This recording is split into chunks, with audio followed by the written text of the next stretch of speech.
This is the Buzz Adams Morning Show podcast. Barstool Talk Daily. Except it's really early in the morning and no booze. For the most part.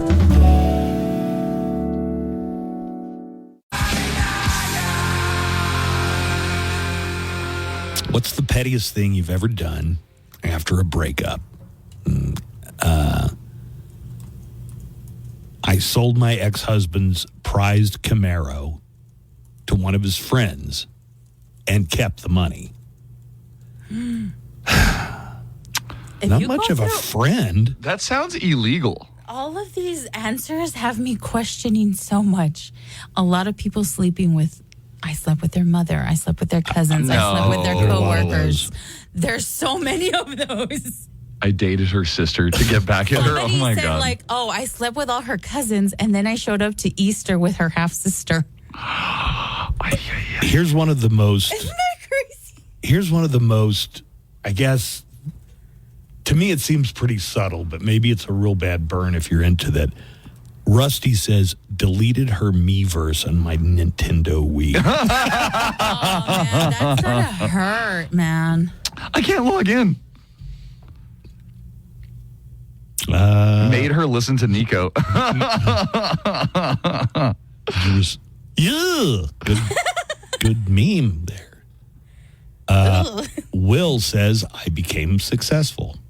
Oh. I want to read this one that it made me laugh so much. Yeah, go ahead. This is from Phil, and it says, for context, I was emo AF in high school, but what I did was set the box I had all of our notes and pictures in on fire, and the next day I left it in the band room for her to find.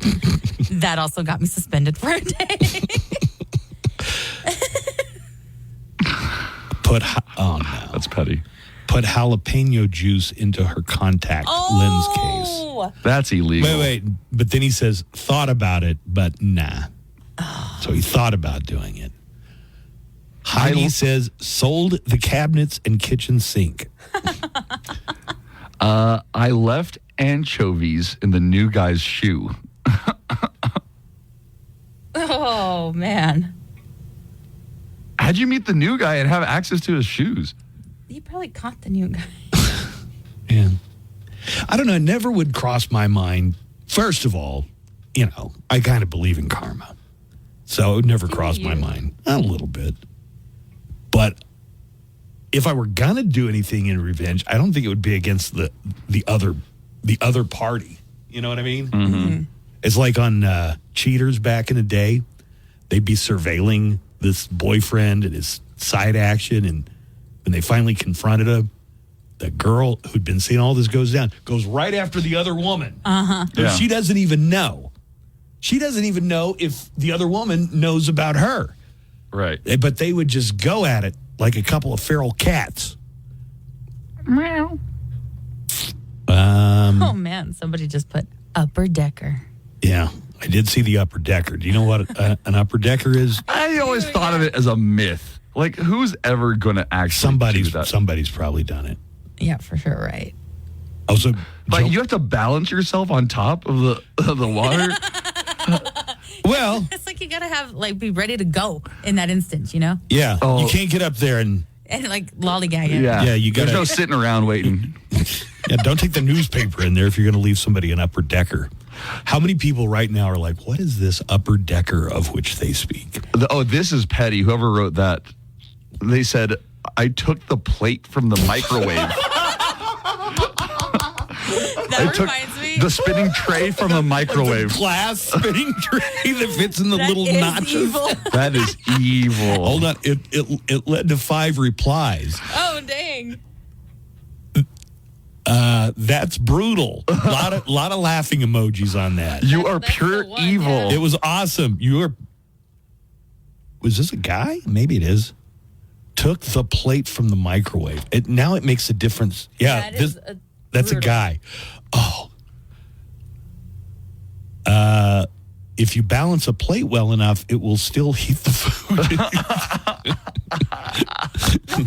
Nobody got time for that.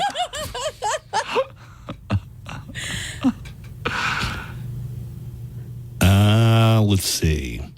I have a friend who just took the remote control. That would suck. But you can get a. Just took the remote control. It was like, you know how Universal. like DirecTV has like these special remotes and stuff. He took it. How do I get a new remote control? The one I have, like half of the buttons work sometimes, but then the other half of the buttons, you have to like for 5 minutes, Joanna, I'm like pressing, and then I'm getting like the eraser end of a pencil trying to get the button to do the thing. Nico, go help him with his remote. No, he's got fat fingers. It's No. There's some of the buttons. no. I think you push buttons too hard, and Well, I push them hard because that's the only way to get them to work now. You're just so used to pushing people's buttons. You push your own too hard. Oh, here's one. Michelle says, 95.5 KLAQ official, please refrain from promotions like this. It lessens human morals. Try something constructive. I think they meant human Morale? morale. Okay, I think either way works. Morale. Okay. Try something constructive. This is constructive. Stole all her toilet paper. Ooh, That's a pretty minor. We were talking about dating red flags also. Do you remember that conversation? Yes. We had it last week, dating red flags. Yes. And Yeah. some of them were hobbies, like if the person's into yeah. this hobby. Or Into if jigsaw puzzles, for example. do you remember any of the examples? Because it was your story, I think. Well, anyway, a caller's got an example, and he wonders if this would be a dating red No, flag. we were talking about. I think I had the story where the No, it was a red flag hobbies. Hobbies that should be red flags. Yeah, and that's when Buzz told us his red flag. Oh, of how I walk around the neighborhood picking up branches and sticks Yes. and stuff. Yes. I did that a God, lot this so weekend. many people slept with Oh, mothers. my thing was the yogurt being thrown at the guy when that girl threw her you yogurt. had that. The and that was a M&A hole. that was red flag. That's how the red flag thing got started? No. They're His two was separate things, yeah. It was two separate things. Yeah. Okay. Well, this is a guy talking about a hobby, and he's wondering, Is this a red flag? Oh. would this Okay. be a red flag? He says, I'll give you a spoiler here, he's married, so I guess his wife is Okay. okay with it. Yeah, you guys are talking about reasons maybe not date somebody, and one was if they follow like serial killer. I actually follow the Manson family Nice. very closely with what was going on there. Okay, fine. A lot of people are interested in that. They've certainly made plenty of movies and TV shows about it. No red flags yet. But wait. Theories. I'm in a group where we discuss theories. We, podcasts. I also have probably 20 books on the subject, numerous magazines. Is this getting into any kind of red flag territory for you yet, Joanna? Kind of. I mean, the fact that he's in a group, like he's dedicating his Chats time. and, well, listen, he's found Okay. Well, I mean, topic he's really interested Yeah, in. So far. and he's married, Uh, so obviously, I know that Why ahead of so time. interested? That would be my question. I wrote letters to Gavin Newsom, George Castone, celebrities, when Leslie Van Houten was still imprisoned, to get her out. he wanted to get her out. Yes, he was writing letters on behalf of one of the Manson family members. Okay, that's the red flag right there. That's where the the red flag. okay, is that's when you, weird, yeah. yeah, when you start writing on behalf of them, and you're so invested in their, you become part of the Manson family. That's how you get recruited. That is weird. You're at least a cousin. You're at least. correspondence with Leslie's lawyer, and it's all very interesting. Okay, you were sending letters to the lawyer of Leslie Van Houten. If you ever, I know, Buzz, you said one time you're kind of into the Manson case. Yeah, are you like that, Buzz? You into it that much? Well, Charlie and I would exchange Christmas cards, but that was really about it. Yeah, me and Tex Watson, we'd always Exchange, Christmas cards. Christmas cards. Case. Lots of theories out there. Lots of new information coming out. Check back porch tapes. A lot of good stuff on there. So, Boy, I'm trying to that's a red flag. reconcile this. That's a red flag. Not being a red flag, but then he says, I'm married. My wife puts up with it, but I even got a candle with Susan Atkins on it. Wow. Susan Atkins was another one of the Manson girls. He's got a Manson family prayer candle. So I'm very much into it. And normal guy. So thanks. Bye. Joanna, your call on that one. Wow, that is dedication. I hope he is that dedicated to his wife and that marriage as he is to the Manson family. Yeah. I mean, I would have some follow-up questions, like, do you think they're not guilty Right? of the Tate LoBianco murders? No, they totally are. He's like, oh, no, they are. Yeah. Do you think you think Leslie that- Van Houten got a raw deal out of My this? question would be like, okay, I want you to pretend you're back in that time. Would you join the Manson Right. family? What are the back porch tapes? Are these like tape recordings of Charlie Manson's diatribes he would go on to his followers? What the hell is that? I know there are a lot of people who've tried to tie in the Manson family with MK Ultra, with Scientology, with that weird scientist guy who tried to communicate with angels. Oh, right. Have you ever heard about all that Yeah, I stuff? have heard of that. Some of the Harvard experiments, they try and tie all of these conspiracies together. And it's interesting until you start realizing that if this was like a detective's corkboard, it would just look like a plate of spaghetti. Lines everywhere. Yeah, there'd Yarn just be all over the lines place. everywhere. I almost feel like at this point we need to explain who the Manson family was to like young listeners who don't know anything about that. I think you underestimate our younger listeners. I think so, too. I think like a lot Shorty Jr., who called out Joanna's age. Shorty Jr. may not. Stop it No, with you know what? Shorty Jr. Shorty Jr. should He not know doesn't that. need to know about it. Find out on your own. Music news, concert updates, song and album factoids, and of course, nothing but El Paso's best rock. Protect reckless spending. Real border security. Advocate for America paid for and is responsible for the content of this ad. Broadcasting from El Paso for El Paso. The Buzz Adams Morning Show on 95.5 KLAQ. Hey, about the lies your parents used to tell you. I don't know if you remember when you would misbehave somewhere in public. They would just point to somebody and say, like, hey, that man's going to take you away. Or Yes. Joanna, did I hear you gasp? Yes. And sometimes that man would play along and be like, come on. The man The man would play along? The man or the woman, sometimes it'd be like, she's going to take you. And they would play along and be like, yeah, come on. te va a llevar el señor, right? Yes. So I'm 34, and now I'm the señor that gets pointed at when kids are misbehaving in public. My cousins, though, especially does that to her daughters, like, te va a llevar el señor, and then she points at me. I'm like, dude, stop telling them that. Bad enough that kids already stare at me all weird. I'm going to think I'm going to be taking them away. No. That's messed up, yo. That is messed up.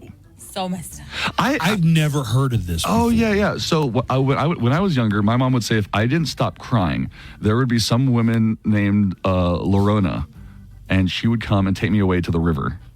La Llorona? you No, mean? her name was Lorona. Lorona. Yeah, I think you're talking about La Llorona, which they... Is that something else? you're just... Is that something else? Yeah, the weeping woman by the river. No, it can't It be the goes same to the thing. woman who drowned her Who kids. gets drowned in the river. Yeah. That Lorona. That's La Llorona. Oh, my God. I got told that. I guess my mom might tell me if I didn't stay close or if I didn't quit running off and go to the toy aisle at Kmart or whatever, that there were people out there who might kidnap gonna you. But she kidnap never you? pointed to like a stranger and said, that is the person. No, for sure. How about this one? Wait, Joe, I want to hear from Joanna. Oh, okay. So No, they would yeah, just for sure. point to Just somebody? point at some random person and be like, that man's going to take you. And then sometimes the man would play along and be like, yeah, Yeah, I'm going to take I'm you. going to take you. Let's go, little girl. And I would be like, no, I'll behave. What a weird Thing to say. thing. I wonder if that's... What a weirder thing for like the man to play along. Yeah, that's must, pretty weird. It must be like a tradition. You know, his mom did it when he was a kid. Yeah. He knows. Maybe that's a way of instilling stranger danger fear without even saying the words. stranger danger. Or, okay, Mom, I will behave now. Oh, my childhood was full of lies that adults told me. One of them was, we're taking the dog to live on a farm. Yeah, he was, he's getting old and they do a lot better and they take really good care of him at this farm. There's places to run and jump. He's going to be surrounded by friends. That was a good one. That was when I was probably about 5. How about if you put salt on a bird's tail, you can catch him. What? His tail will fall off. Really? Have you heard another good one? Had me never heard that one. Running around the park with a salt shaker like an idiot. And then, if you play with matches, then you're going to wet the bed. I've definitely heard. What? I don't think I was told that, but that was definitely a thing I was aware of. If you play with matches, it makes you wet the bed. What? Shut up. I've never heard that. Oh, that's like one of the famous ones, I think. Really? And so, I actually tried that one, wet the bed anyways, but I played with a lot of matches. Have a good day, guys. That was just a small sample of the lies. Wow, those are great ones. That's some crazy stuff. All right, Nico, do you want to get back into it from your list? Sure. What about don't swallow that gum? If you do, it's going to take 7 years to come out. Yeah. Yeah. Oh, yeah. I believe that when I swallowed a piece of gum. Not true, though, huh? Not true. No, it comes out, Like it's not great to keep swallowing gum. And if you swallow gum constantly, it could probably collect and end up in an obstruction. But no, they generally, flush out pretty quickly. What about if you're driving at night? I told you we can't turn on the interior light. It's illegal. Yeah. I don't make the rules. Because, we didn't have screens back in my day. So if we wanted to play anything or read a book, we'd want to turn the light on, or a comic book probably. Mm-hmm. My dad said it was illegal to have the dome light on inside a moving vehicle.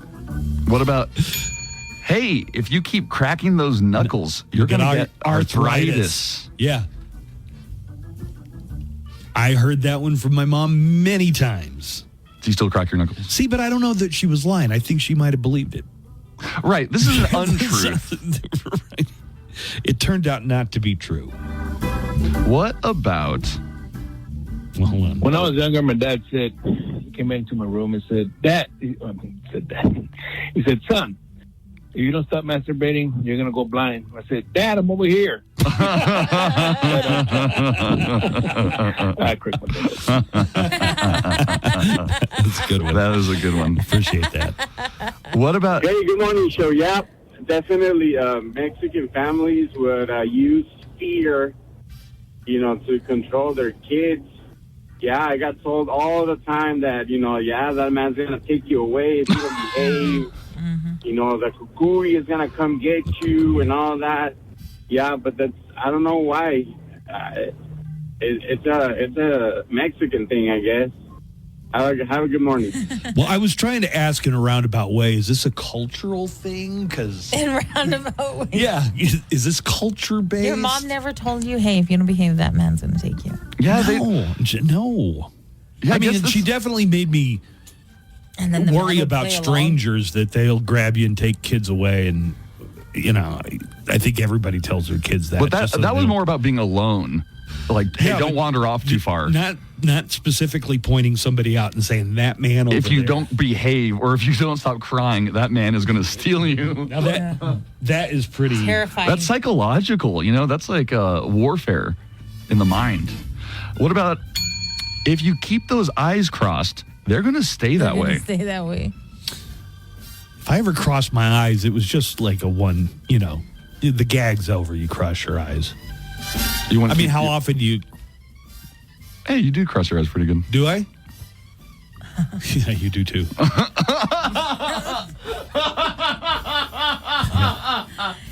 right, good job, guys. I don't want to be staring into your crossed eyes right now.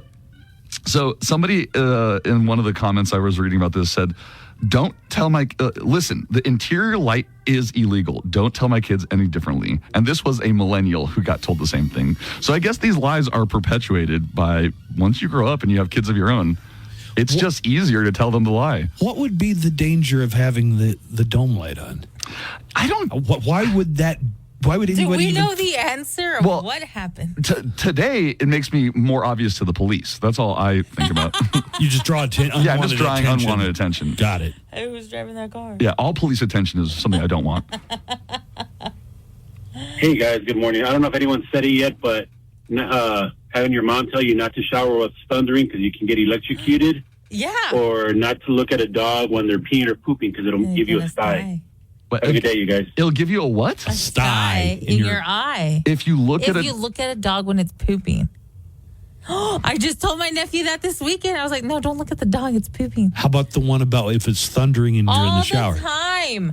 Why can't you shower when it's like raining and thundering? Well, what do they say? Do they lay out You're going to get electrocuted. Well, there's no electricity in a shower. And like an idiot, you believe it. Well, it's all around you. My mom I'm not going to question her. Okay, here's one. I think everybody who grew up in a tornado-y part of the country probably heard this one. In the middle of a storm where there's lightning and stuff, don't talk on the phone because it could, like a shock could come through the phone line. Now, this wouldn't apply to mobile phones. You had to it had to be a landline. Right. It turns out that was true. Did somebody get shocked? Not anybody I knew, but I did read somewhere that was true in the heyday of landlines. A spark could go through the phone line and zap you right in the face, I guess. Oh, my God. But what is it with the thundering when you're showering? If anybody knows the answer. You got any more, Nico? Because, boy. I'd like to know. Yeah, they're coming in hot and fast. What about if you're drinking chocolate milk? Did you know that comes from a brown cow? Somebody an adult tried to tell me that, but they waited too long because I didn't believe it. I had already become a skeptic at that point. You were like, shut the hell up. Also, I grew up on a farm. I knew we had brown cows that I knew for a fact gave white milk. So, somebody in the app chat says, all your dreams will come true. Oh, well, if we're going down that path. So my parents used to tell me that there was a man who was watching everything I did and that he could do this because he lived up in the sky. And that if I did anything to piss him off, like drink alcohol or smoke a cigarette or have impure thoughts, that he would send me to a place that was constantly on fire, and that would be how I would have to live for the rest of eternity. Oh. So that one I feel like was not a lie because they believed it. They believed it, yeah. So one of those untruths, I think. I would call it an untruth. Good morning, Mo Show. Hey, Buzz. I grew up in a very Mexican family, and from the time I was a little kid till now, I'm in my 40s. My dad's in his 70s. If it's raining, or especially if there's a storm, I know it's happened once or twice in the history of mankind, but I mean, how often does it really happen? You call my parents, oh my God, they wig out because they think a lightning bolt's going to strike the telephone line and electrocute them. So now I call them when it's raining on purpose. My dad, what the hell are you doing calling me? But they can't help but answer the phone because they think something's going on. You know what I mean? So anyway, that's another one. Getting electrocuted by, a storm on the phone. I think he called that one in right as we started talking about it. You got any others? No, just I enjoyed the ones that we were having from everybody else. Yeah, those are really good. I have to tell you that at one of the greatest musical duos of all time. What are you laughing about? Do you know what the story is? No. One of the greatest musical duos. Are you laughing at an app chat message? Yes. No. Okay. Well, now I need to hear the app chat message. Damon says, son of a bitch, you're telling me showering in a thunderstorm is a lie? I've been living this life for 26 years. Somebody else said, oh man, can you imagine kids posting pictures of the person that's supposed to be taking them away? Like if you tell somebody, oh, hey, that person's going to steal you, and then the kid just posts pictures of the man. Don't interact with this man. He will take you.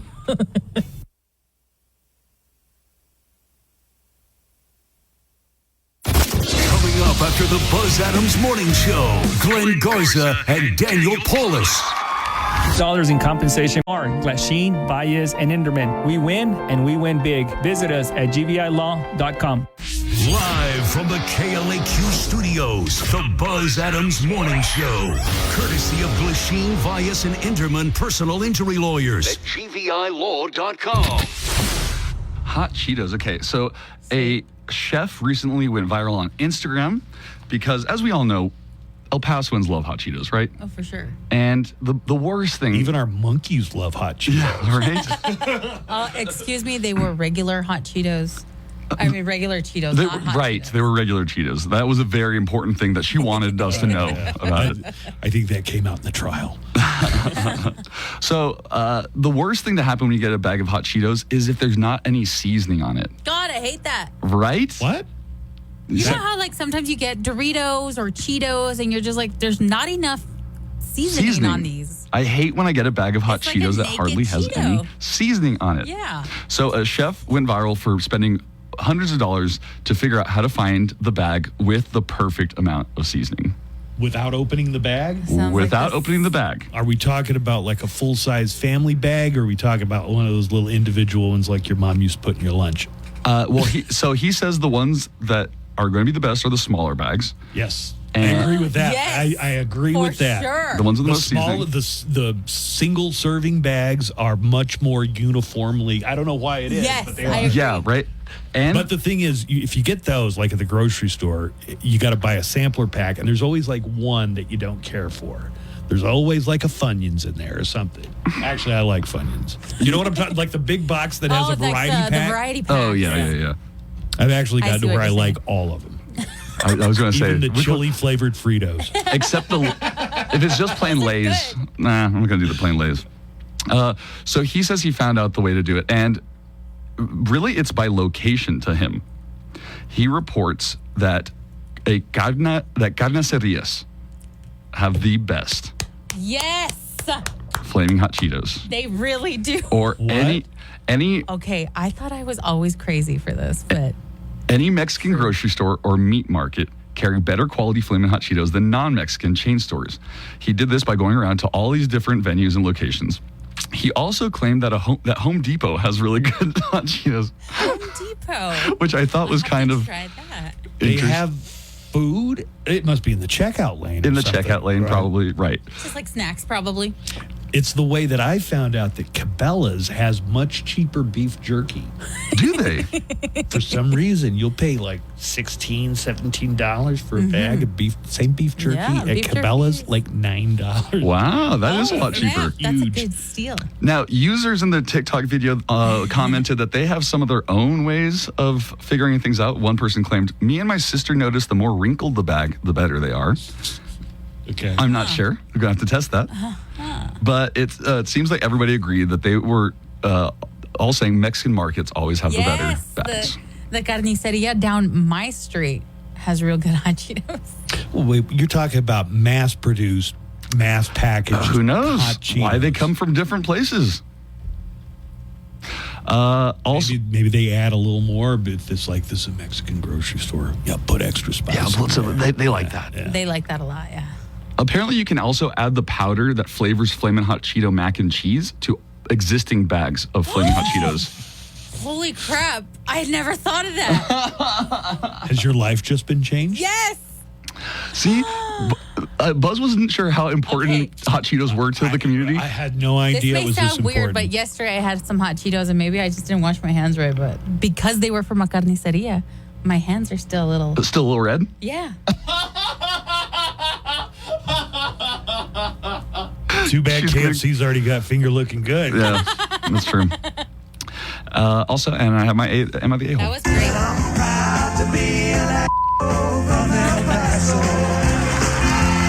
Feel free to send these in. We really do like it if it's somebody in our audience. But this is something on Reddit. It's a subreddit called Am I the A-hole? And it's basically somebody gives their side of a story and asks the strangers on Reddit to be honest and level with them. Am I the a-hole? My biggest problem with this is that it is one person's side of the story. You know what I mean? I think the deal is you're supposed to be honest, but you're going to give it from your perspective. So I think, of course. What are we dealing with today? Well, I just want to remind people, if you have your own ways of figuring out what hot Cheetos are the best, please let Joanna or me know. Yes, please. Thank you. And if you've got an Am I the A-hole question, you can email that Buzz at KLAQ.com, Nico at KLAQ.com. Joanna at OnlyFans.com. Yeah. Joanna at feedfinder.com.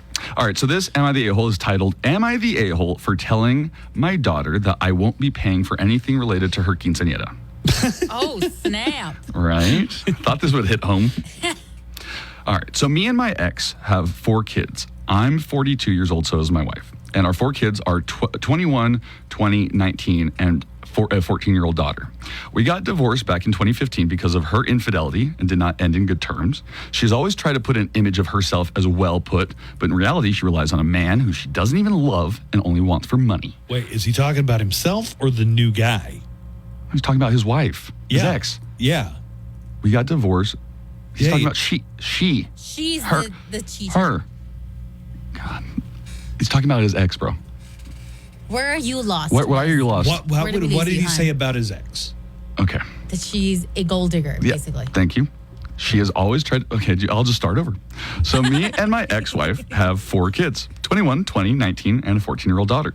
We got divorced back in 2015 because of her infidelity, and it did not end in good terms. She has always tried to put an image of herself as well put, but in reality, she relies on a man who she doesn't even love and only wants for money. Apparently, she got remarried, his ex.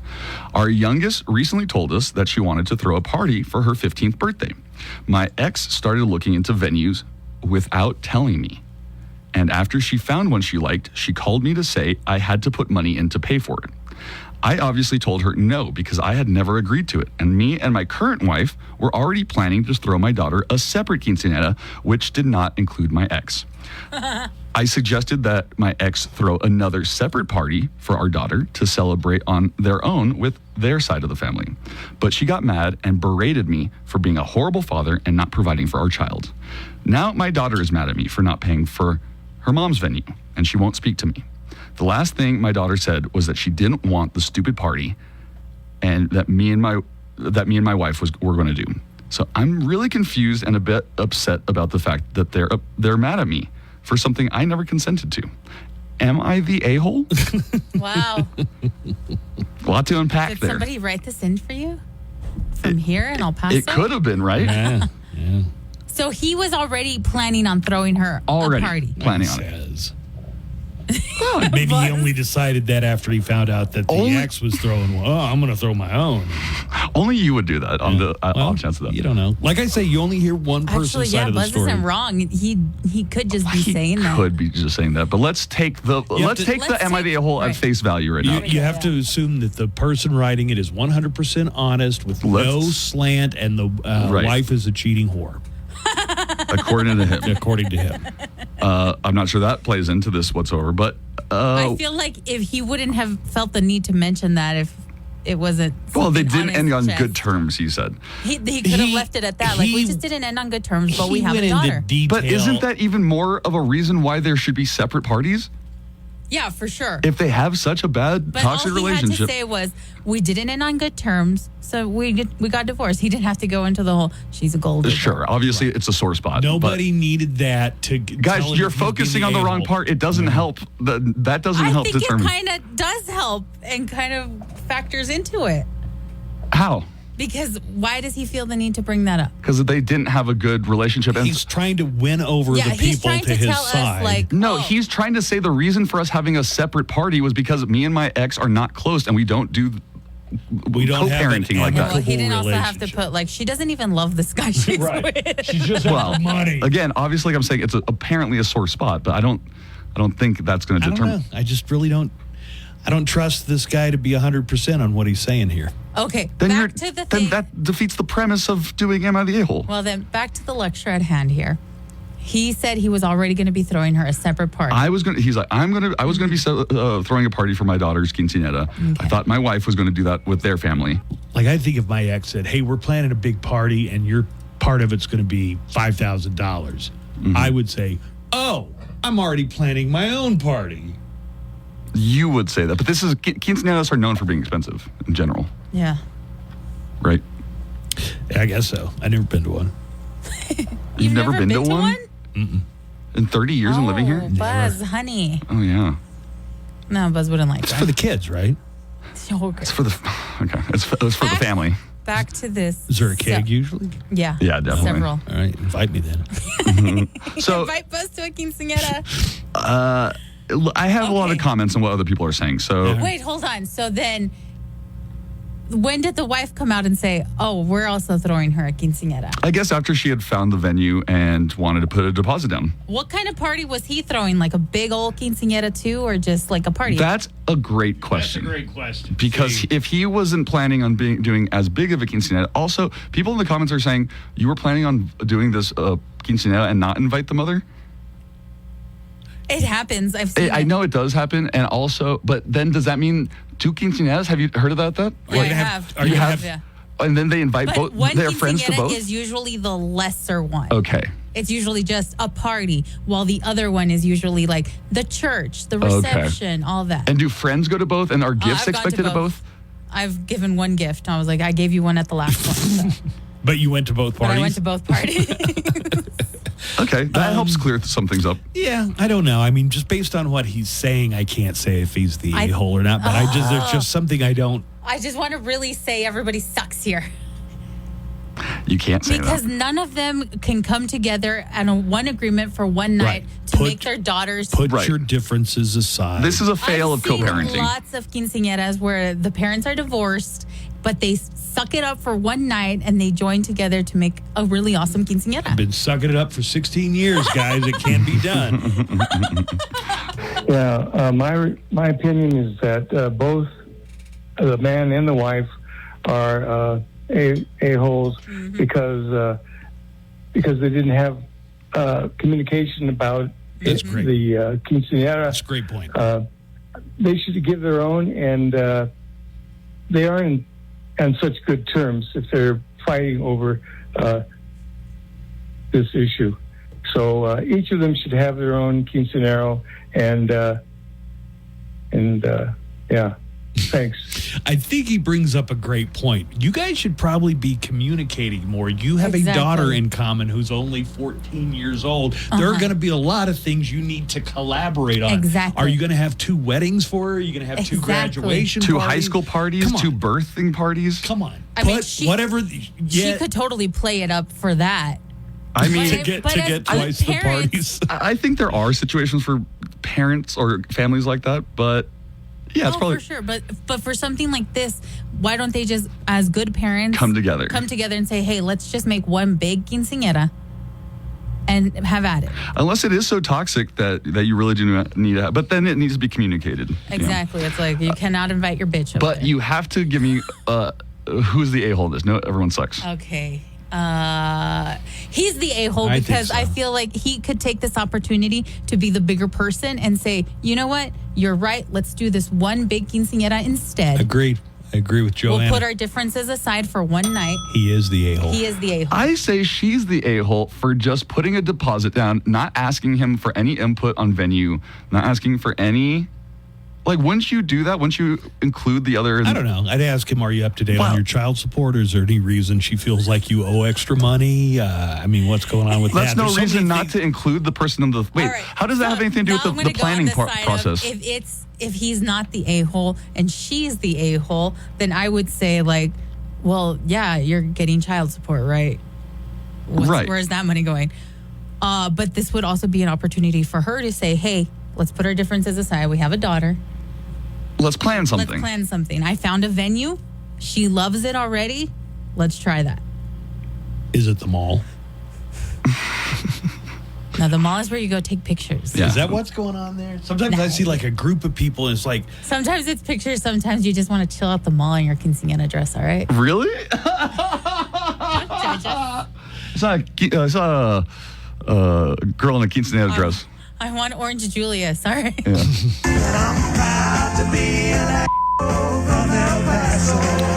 If you've got your own Am I the A-hole scenario, you can send that to us, Buzz at KLAQ.com, Nico at KLAQ.com, Joanna at feetfinder.com. Yep. That where you're looking for Joanna. You'll only recognize her by her feet, so make sure you study. That's why she does radio. I'm Daniel Paulus, and whether you're wrapping up your workday,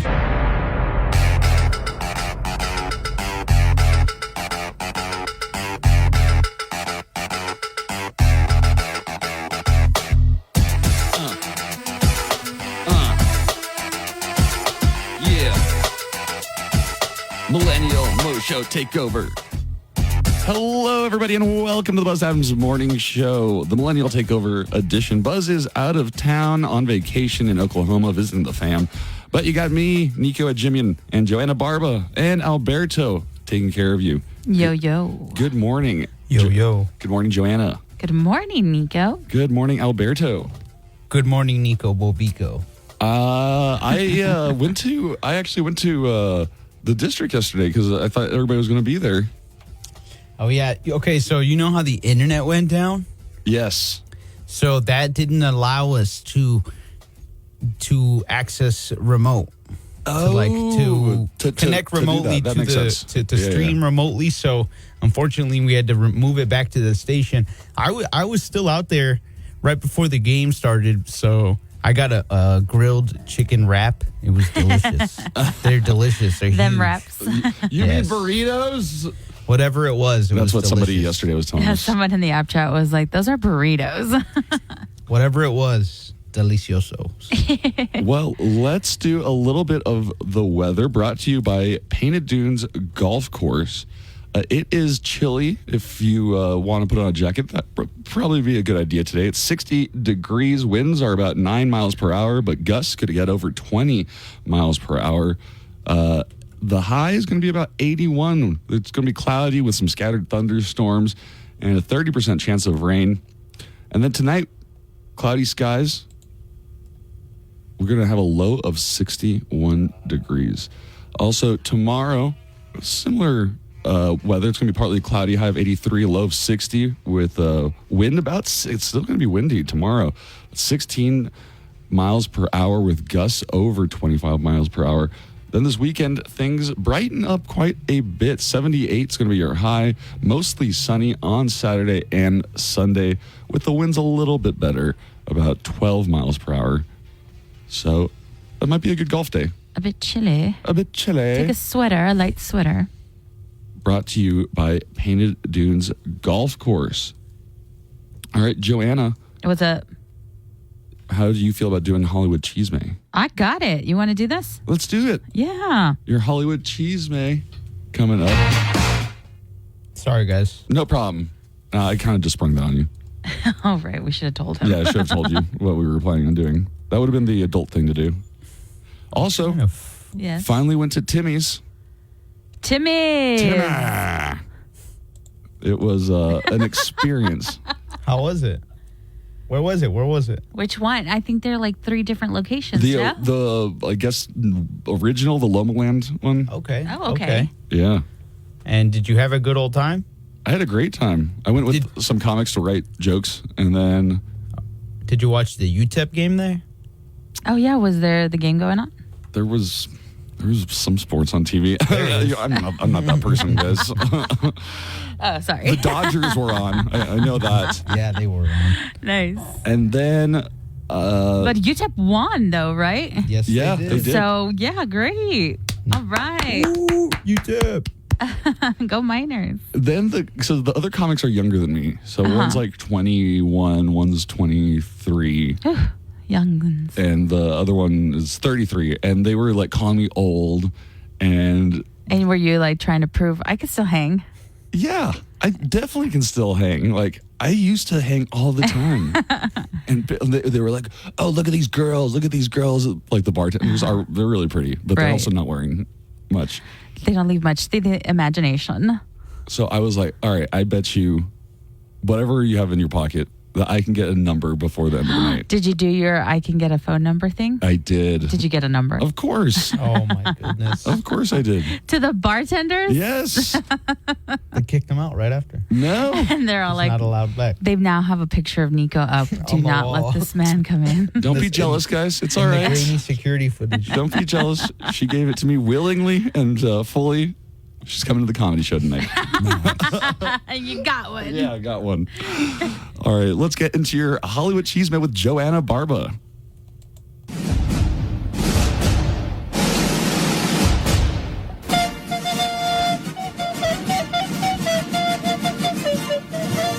Well, a very good morning to you all. Good morning, Joanna. Morning. Well, back in August, we learned that Boy Meets World star Danielle Fishel, a.k.a. Topanga, had been diagnosed with breast cancer. Thankfully, we have a good news update from Fishel. After being diagnosed in July, Fishel underwent a lumpectomy in August and a margin revision surgery in September. Following the second surgery last month, Fishel scans came back clear. And in an update to fans, Fishel wrote, quote, "Now moving forward, I still have to make a decision about radiation, and I will most likely be starting hormone therapy. I have a lot of blessings, but I'm also leaving room and space for myself to mourn some of the things that I've lost." Fishel is currently on a podcast about the show called Pod Meets World with co-stars Ryder Strong and Will Friedle, a.k.a. Sean Hunter and Eric Matthews. Oh, wow. Cynthia Erivo is really unhappy with fans that have used their creative skills to alter her picture on the Wicked movie poster.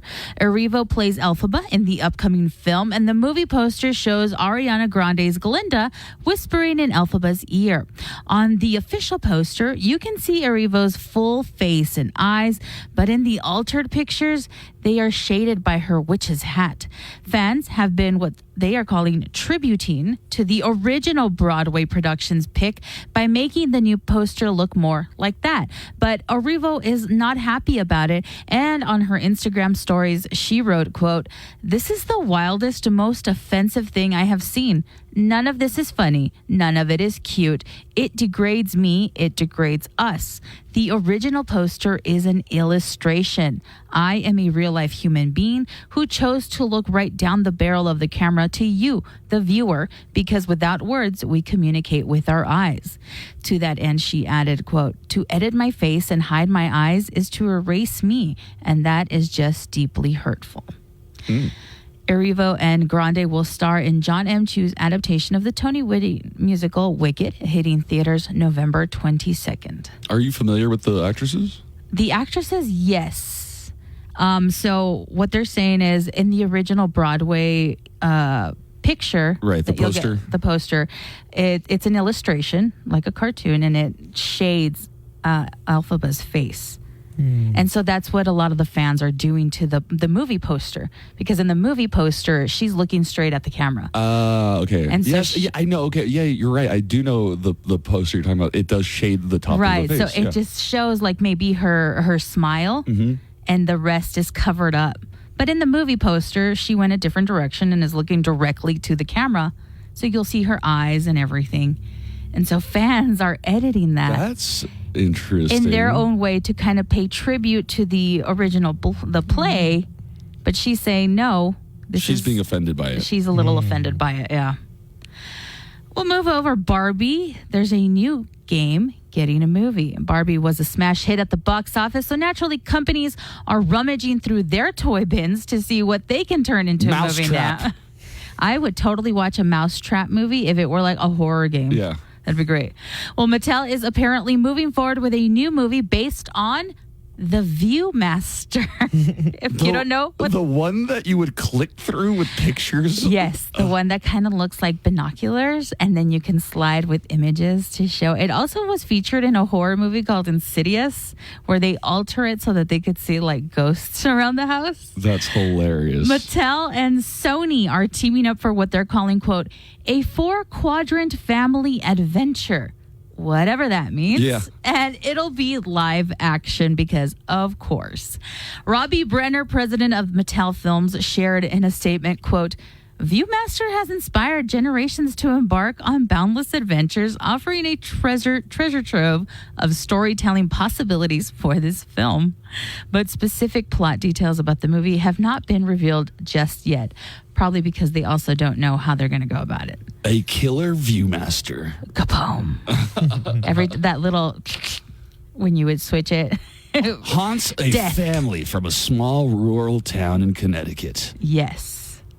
I would watch that. I know. Those are all right up your alley. Did you know that Henry Winkler is a huge Jelly Roll fan? That's right. No. The Fonz loves jelly. Apparently, Henry's such a big fan that he wrote Jelly Roll a note telling him how great he was. And Jelly got the note, but he didn't believe it was real at first. It took his publicist to convince him, but only after she had to verify it. So instead of writing back, he sent Henry Winkler a video. Henry then showed the video to Kelly Ripa and her husband Mark on their show and played the clip in the show. Here is what Jelly told the Fonz. Mr. Winkler, it's Jelly Roll. I'm just sending my love. I have been hoping to see you because I got a note and they said it was from you. I didn't believe it. And she told me it was you. She confirmed. And I cannot tell you how much that meant to me. I will send you a picture when I get home. I hope you don't mind. I framed it. I hung it up on my wall where I have like handwritten lyrics from Craig Morgan, all like the stuff that's really been special in my career. Thank you. I'm absolutely honored, Mr. Winkler. I can't wait to see you and hopefully give you a hug, man. I'm a big hugger. I'll squeeze you. He's so wholesome. I love the Jelly Roll. The Fonz likes Jelly Roll? Also, in the letter showed, Henry calls Jelly Mr. Roll, which is so cute. Mr. Roll. Such a wholesome interaction. Right. I mean, you're respectful. You gotta go by their last name. Yeah, Mr. Roll, yeah. Mr. Fonz. I don't know. Finally, this was perhaps the biggest news to break yesterday. Former One Direction star Liam Payne died yesterday after falling from a third-floor balcony at a hotel in Argentina. He was just 31. Police don't know yet if the fall was accidental or intentional, but witnesses say Liam had been acting erratically in the lobby prior to the fall. He smashed his laptop and had to be helped back up to his room. Liam was in Argentina to attend a show by his former bandmate Neil Horan, and his girlfriend Kate Cassidy was with him for a while, but she left a few days ago while Liam stayed behind. An ex-girlfriend named Maya Henry recently got a restraining order against Liam, saying that he was harassing her. They had split up in 2022 after she accused him of cheating. Liam was apparently very active on social media right up until the day of his death, and his posts didn't indicate that he was having any issues. Liam and his bandmates rose to fame after One Direction was created by Simon Cowell on the British show X Factor. Here is a clip of Liam's audition, if you don't remember.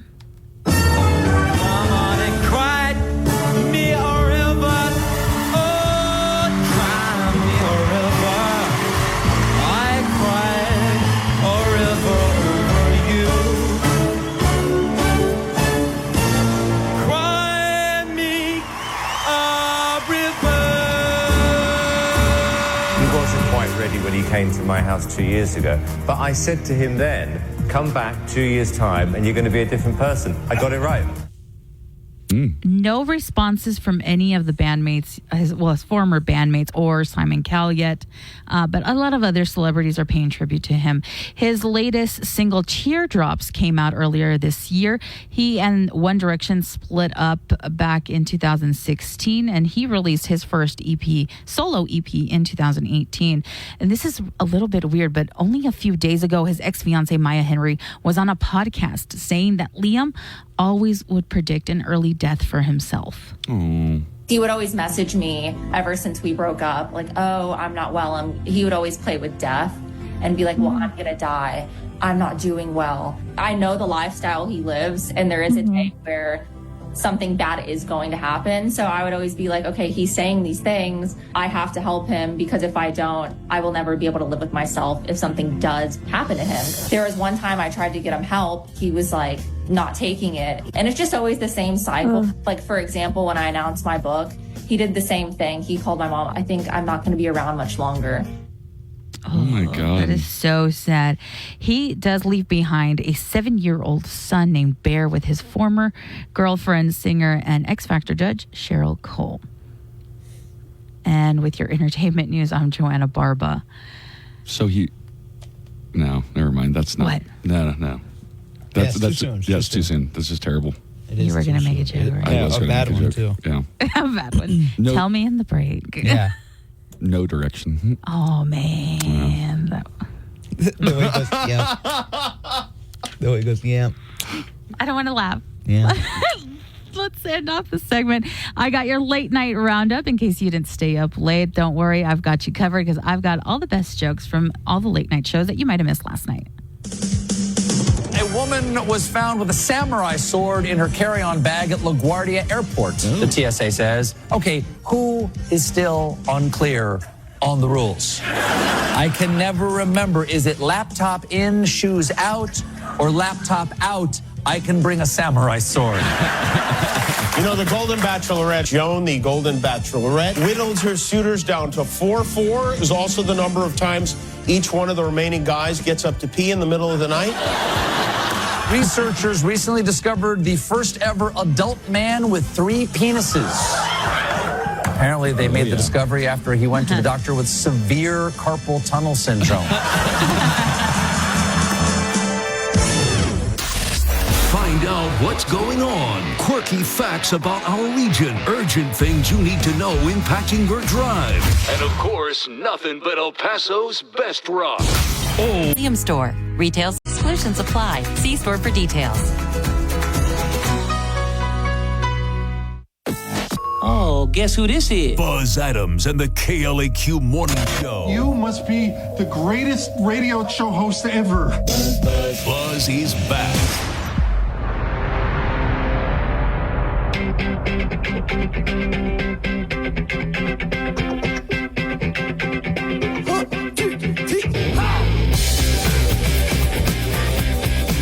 Welcome back to the Buzz Adams Morning Show. It's the Millennial Takeover. Buzz is on vacation.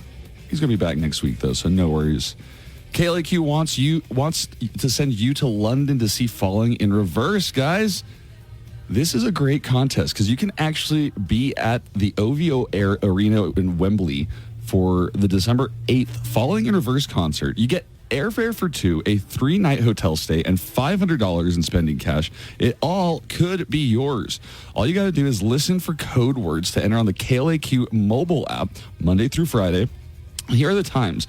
We're saying those code words approximately at 10 a.m., 2 p.m., 5 p.m., and 8 p.m. during Loudwire nights. A winner must have a valid U.S. passport. Win Falling in Reverse in London, courtesy of Epitaph on 95.5 KLAQ. All right, Joanna. What up? We have several contests going on, and we want to give away as much as we can to listeners. Whenever we get something, we just want to give you guys stuff. So for Halloween, we got Screamin' for Chicken. We got Screamin' for Chicken for Haunted House tickets. The Haunted House opens Thursday, Fridays, and Saturdays out at 13900 Montana. And we are choosing winners every day. And all you got to do is send in your scream. We have gotten some amazing screams so far. Do you want to hear some of them? I think this was yesterday's winner. That was really good. That is a good scream. Yeah. Of course, nothing will compare to one of our favorites.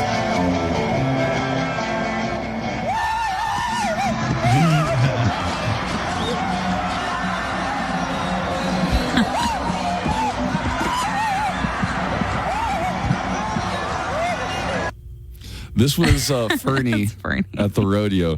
It is, yeah. A twink running from a bull.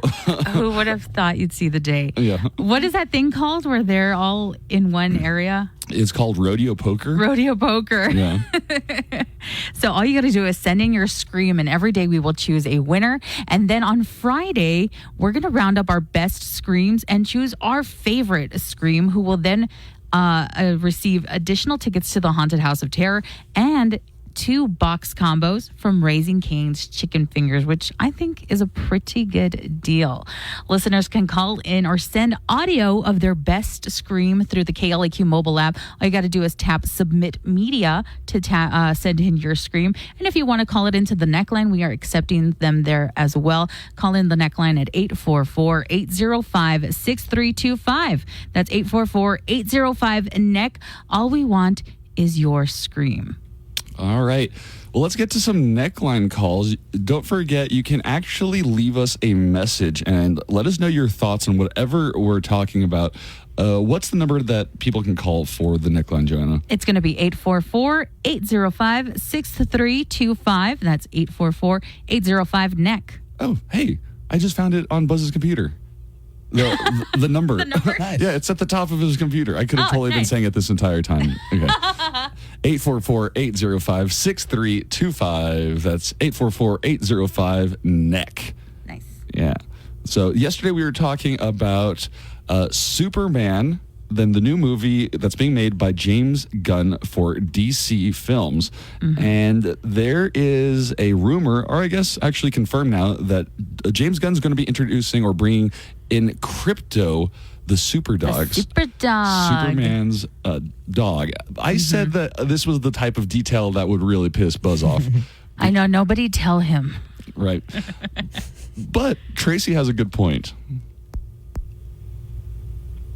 Yeah, sorry to keep calling and bothering you guys today, but Crypto was in the Superman universe back in the 60s when I was reading comic books.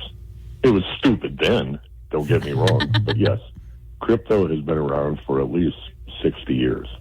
All right. So I'm like, it was stupid it was then. Stupid. It's always been stupid. So I think he's saying, like, Buzz shouldn't be surprised if he does see Crypto. Right.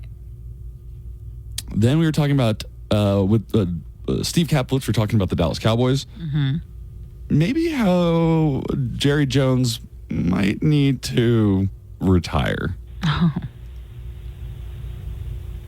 What's going on, guys? Johnny Five Alive here. Hardcore Dallas Cowboys fan. But we need to hire Jimmy Johnson as a general manager.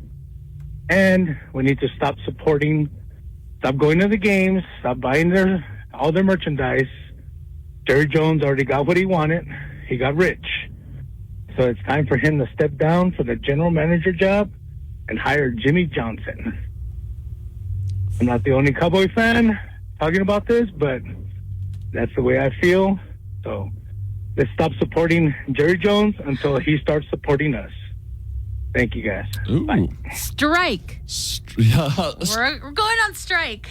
You don't technically work for them. That's a good point. Alberto, thoughts? Jimmy Johnson is 81 years old. Yeah, maybe. Oh my God, how old is Jerry Jones? Like Jerry Jones is up there as well. 91.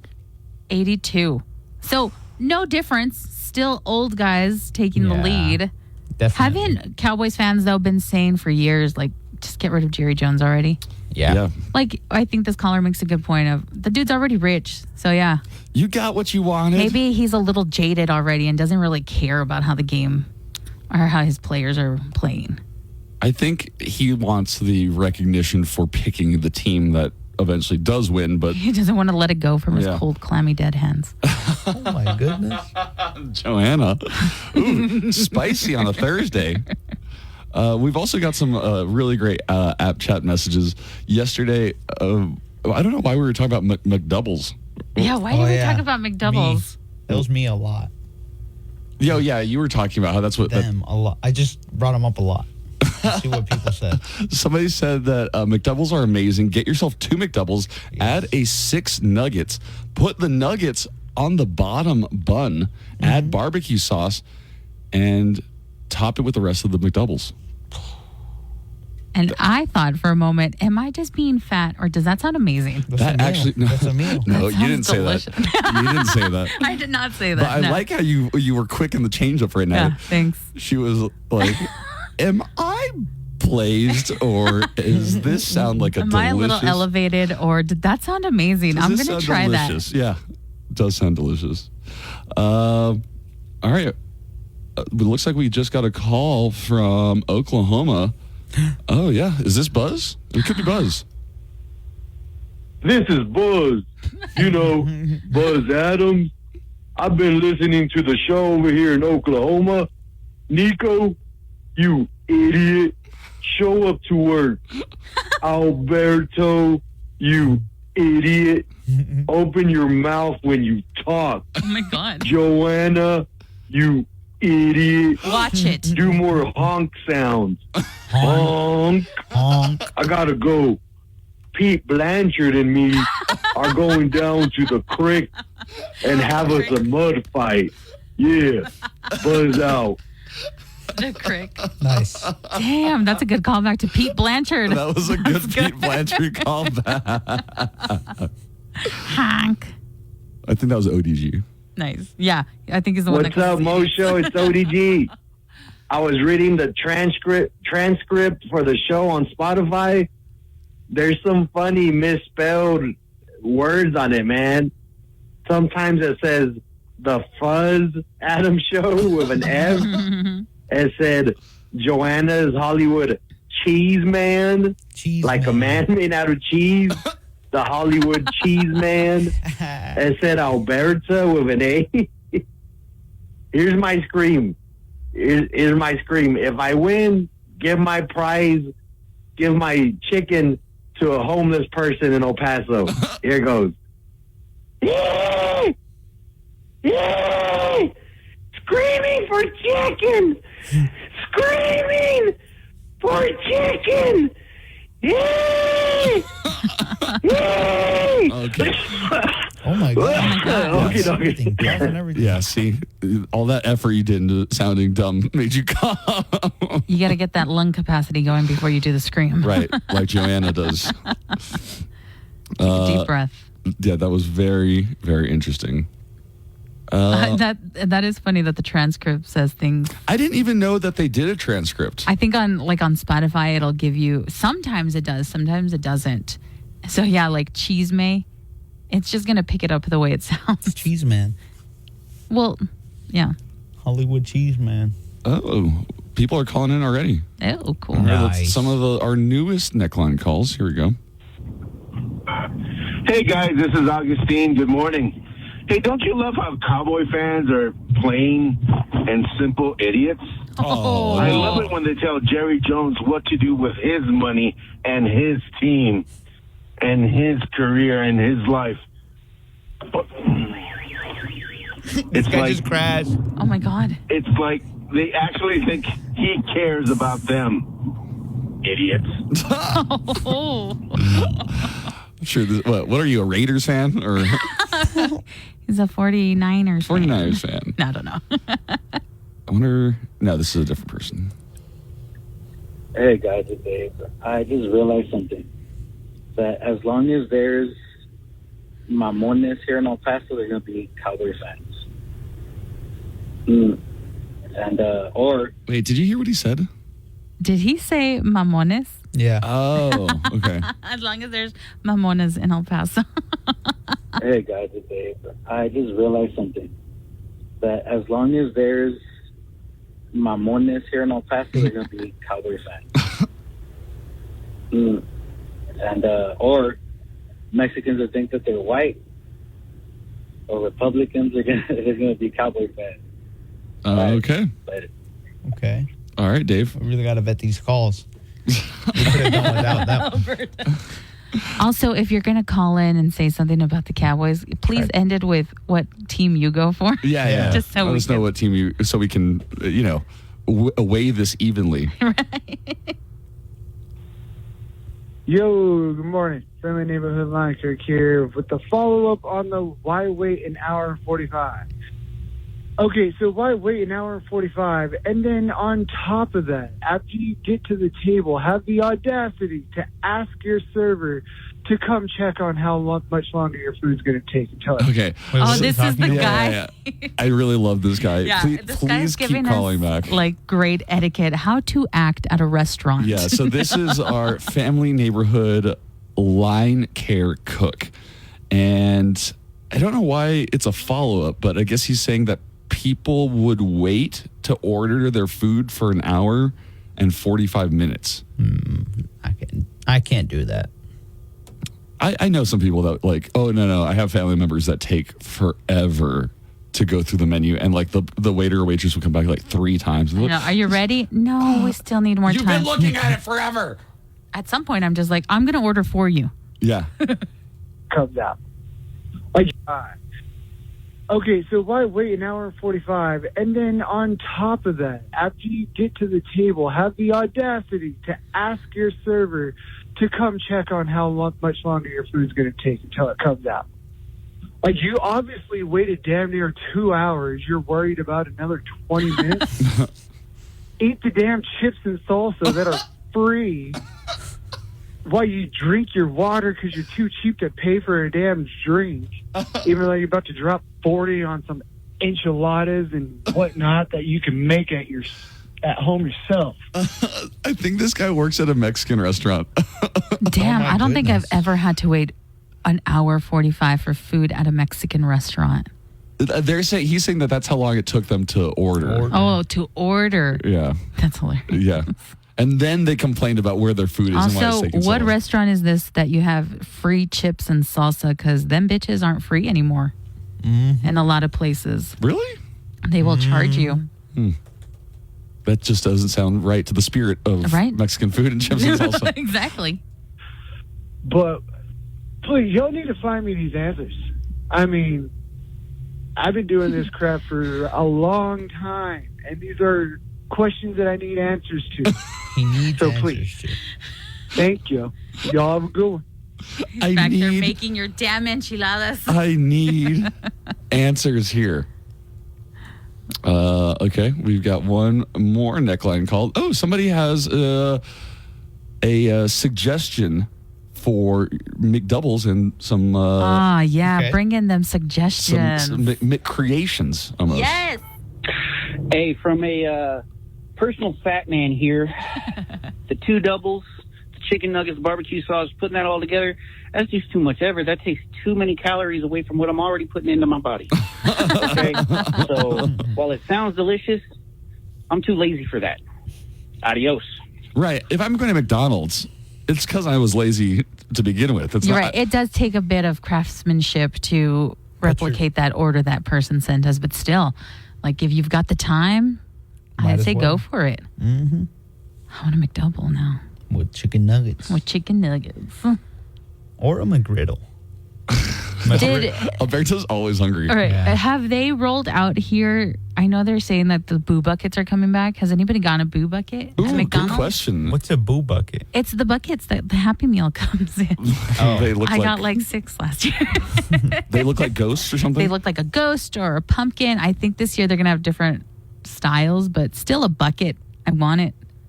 I didn't know that. Are they going to come with anything new food-wise? No, it's just a Happy Meal with the bucket. It's the same. It's the same. Okay. Although the bucket's the toy. They could do something like, didn't Cardi B have a meal? Oh, yeah, she did. Yeah. I put you to sleep. Oh, my. Why? What? Why? Why? Yeah.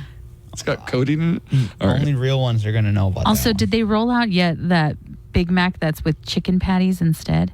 Yeah, I think so. Oh, hell yeah. I'm going to try that. All right, we got one more neckline call, and then we're going to go to break, and we've got a Dear Mosho. Somebody has left a relationship question to us. And we are the experts? And of 3 course, singles. They decided to ask us? 3 failures in the relationship. Right, 3 people world. that are unable to hold a relationship are perfect people to give you that advice. Hey guys, it's Christy. I was calling because I've been waiting a couple days until after Soul Asylum played their show to comment that the interview that you guys did, I felt like was poor Nico trying to pull teeth out of the lead singer, who just didn't seem like he was in the mood to be interviewed. He just seemed so grumpy, one-word answers, just, grunting sometimes for his answers. I was so annoyed. I wanted to just throttle him and what the heck? Just wanted to put that out there, guys, because I know it was a difficult interview. But Nico tried his best. Oh. So, thanks, guys. Bye. You did. I told you I'm so proud of you for that one. Look, so I was very lucky to get to interview Dave Pierner, the lead singer and vocalist for Soul Asylum, just like a legendary band to begin with. Of course. And, I'm not bad at interviewing most people. I know how to talk to actors and comedians, things like that. Musicians, it's a little different because I definitely don't come from that realm. And in a way, he reminds me of just like a classic, older, grizzled, a rock star, a rocker, right? A rocker. The guy's on tour. He's staying at these hotels. He probably had a late night. We definitely heard that because then we later heard from one of our coworkers who said Soul Asylum threw a great show. Yeah, that it was like a bad he was show. bragging how amazing the show was, and he said that they were all great. Dave was great. So it was just probably an off morning. It was early for him, probably. I'm not gonna I'm just gonna say thank you to Dave Pierner and Soul Asylum. If anything, learning experience. Yeah, absolutely. A learning experience. All right, we're gonna have more of the Buzz Adams Morning Show and your Dear Mo Show relationship advice segment coming up next, right after this. While you're working away, we're working for you. Ask for Carlos for mobile repair today. 915-588-5893. Live from the KLAQ studios, the Buzz Adams Morning Show. Courtesy of Glasheen, Vyas, and Inderman Personal Injury Lawyers at GVILaw.com.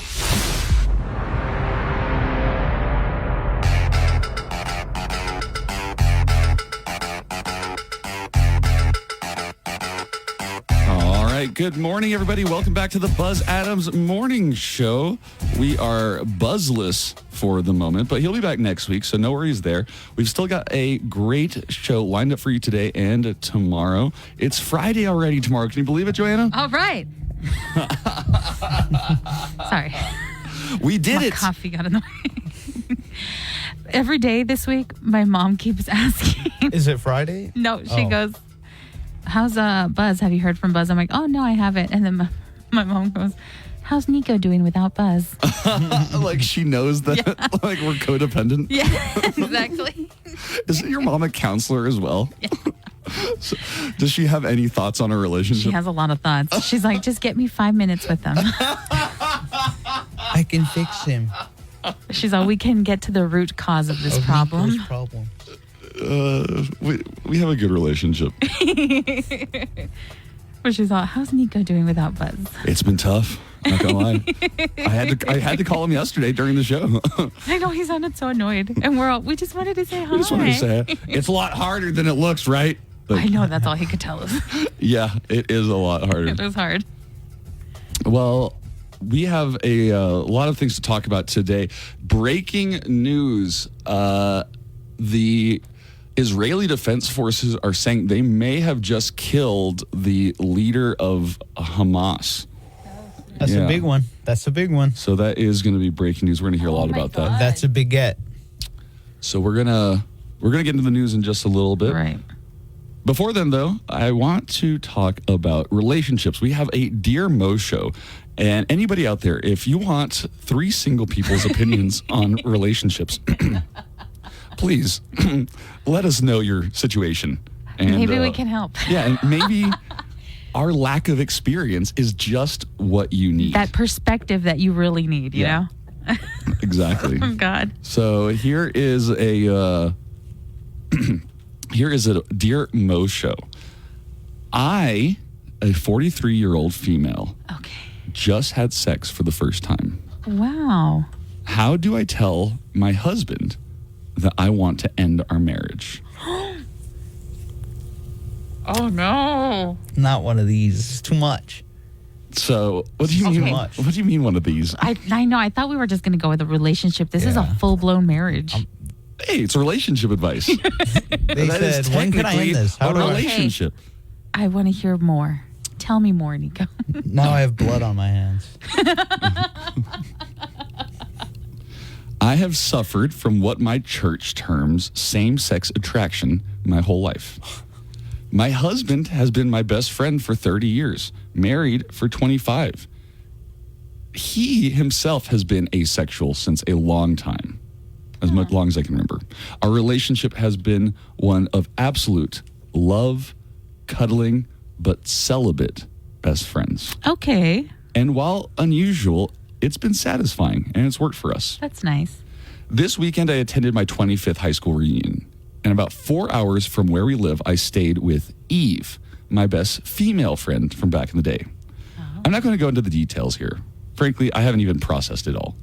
But we made love. Oh, snap. Several times. Oh, God. Love in this club. Yep. Love in this club. I had my first ever O. Oh, my goodness. my How old are they? How old are they? She says she's 43. Oh, my goodness. That's not good. That's not good. Your chemical imbalances was going off 43 years. You should have had that a lot earlier. Folks, you guys need to be getting those out of the way early. It's not healthy to hold them Everything back. you say is just wrong. Like everything No, you folks. think and I'm say being- is just I'm complete- being real right now, folks. As a 24-year-old, you're just As the I medical feel like he expert that has I some am. point, As but the medical expert that Alberto, I I am. think we need to hear more. Okay. I had my first O ever. My. I felt Congratulations, girl. Spicy. Right. I felt desired. I felt authentic. I felt real and alive. Oh, my goodness. She's like, maybe I'm not asexual. No, she said her Oh, her husband is has been the asexual. one that's been Okay, asexual. okay. Oh, So he's not really been, he hasn't been, he's just been kind of celibate. And so They both have. they hope they Oh both my have because the goodness. husband is asexual. Are you He following leads this? the way. Yes, Alberto? sorry. Continue. Okay. Neither Eve nor I planned or expected this. I'm shedding a lot of my self-deception. I'm determined to actually live my life now.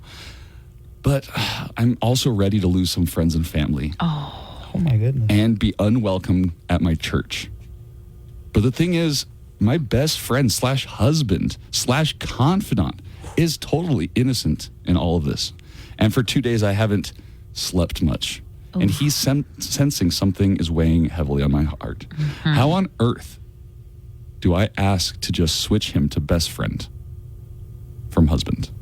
Right. It would be just a transition because nothing's really happening there. Thanks for listening. Any advice? Oh my God. That's a hard one.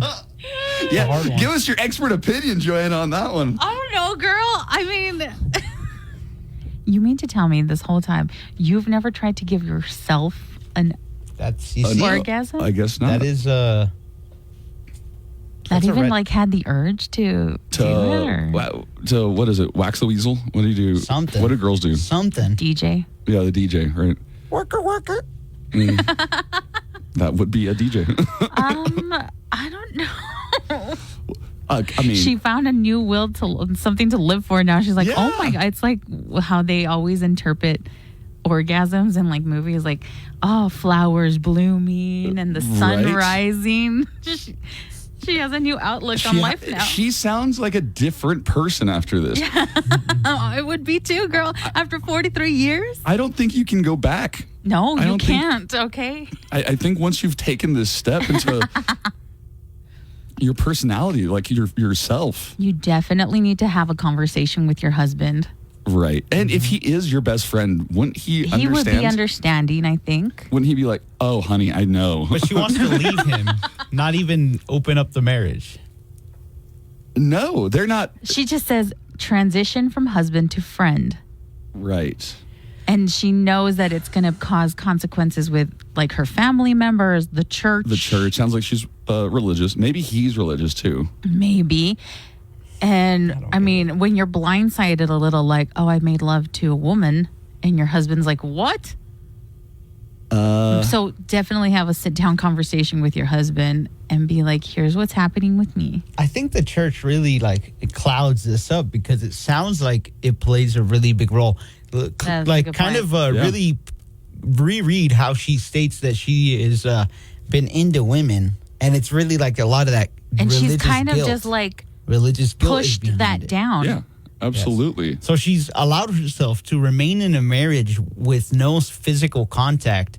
And then that breaks the norms of society. And then you expect us to kind of like guide it through the normal societal outlook, but it's not normal. So it's weird. You get me or no? Huh? Exactly. But it's like we can't pretend like this relationship is normal because obviously it's not. So to be like, just leave them. Well, it's like, well, you're not even having sex. So what are you guys? It's like still a marriage. besties. She says, I guess they're still intimate in different ways, just not in that one way. Yeah. Lovingness, cuddling. But Alberto brings celibate. a good point. It sounds like the church plays a big role in their lives. And so there's an edit, and I'll bring this up.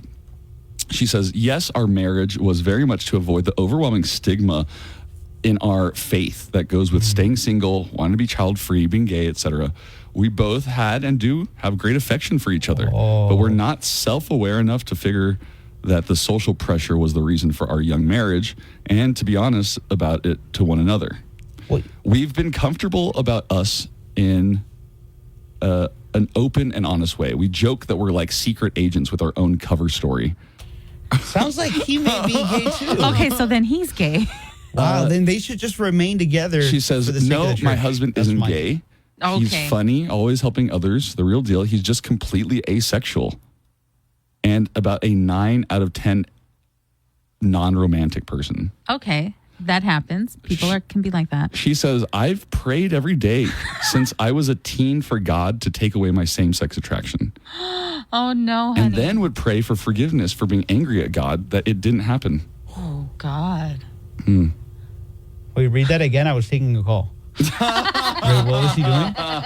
She prays every day to take away the same-sex attraction. Oh, for and then herself. For herself, and then she gets mad at God because it's not happening. Me and Chris think her husband may be gay as well, which is totally cool, and they should remain there together. Like, just stick out the marriage. Yes, and then, but like, come to a verbal agreement where it's like, look, I do this, I want this, and this.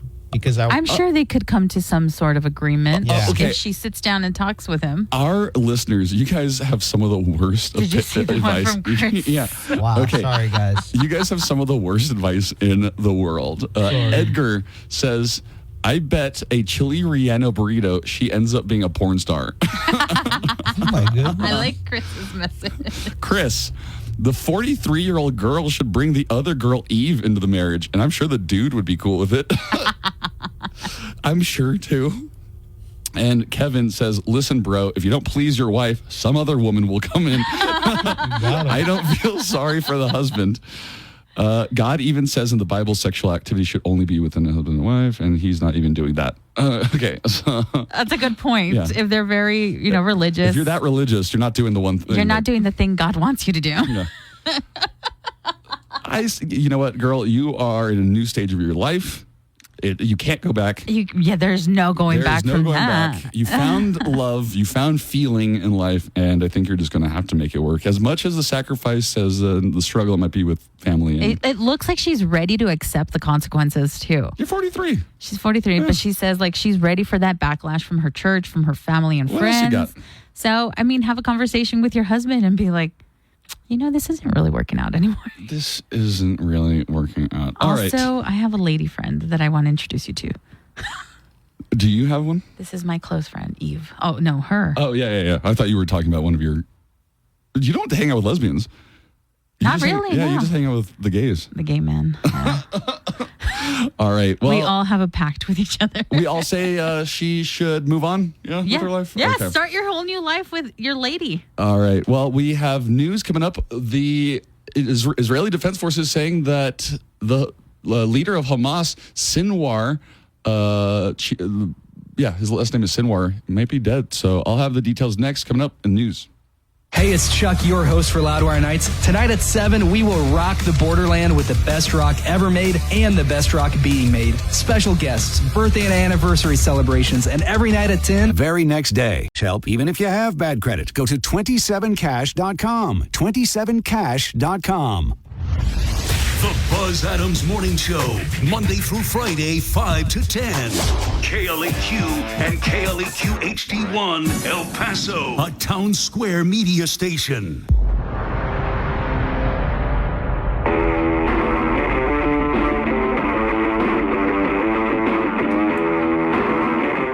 All right, welcome back to the Buzz Adams Morning Show. My name's Nico Adjimian, filling in for the big man to until he gets back next week. I'm joined, of course, by the wonderful, vivacious, legendary Joanna Barba. Hey. And intern Alberto. Hey. Hey.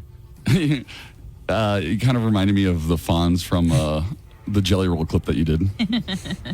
Joanna's in love with Jelly Roll. I love Jelly Roll. I just feel like a hug from him would solve a lot of my problems. Yeah. He's a good man. He's a good man. Imagine he has like so many dead skeletons in his closet. God, don't tell me that. Like, he's like and then I would still be like, free my man Jelly. Free Jelly. He didn't do nothing. Like, I just want to hang out with him and his wife. Bunny, XO. Bunny. She seems so cool. Do they have kids? He has kids, I think. But she does not, I think. Not like a bunny? Not like a bunny. Okay. No. Well, the Israeli military is investigating the possibility that the Hamas leader Yahya Sinwar was killed in Gaza. Sinwar was named Hamas's political leader in August following the assassination of Ismail Haniyeh.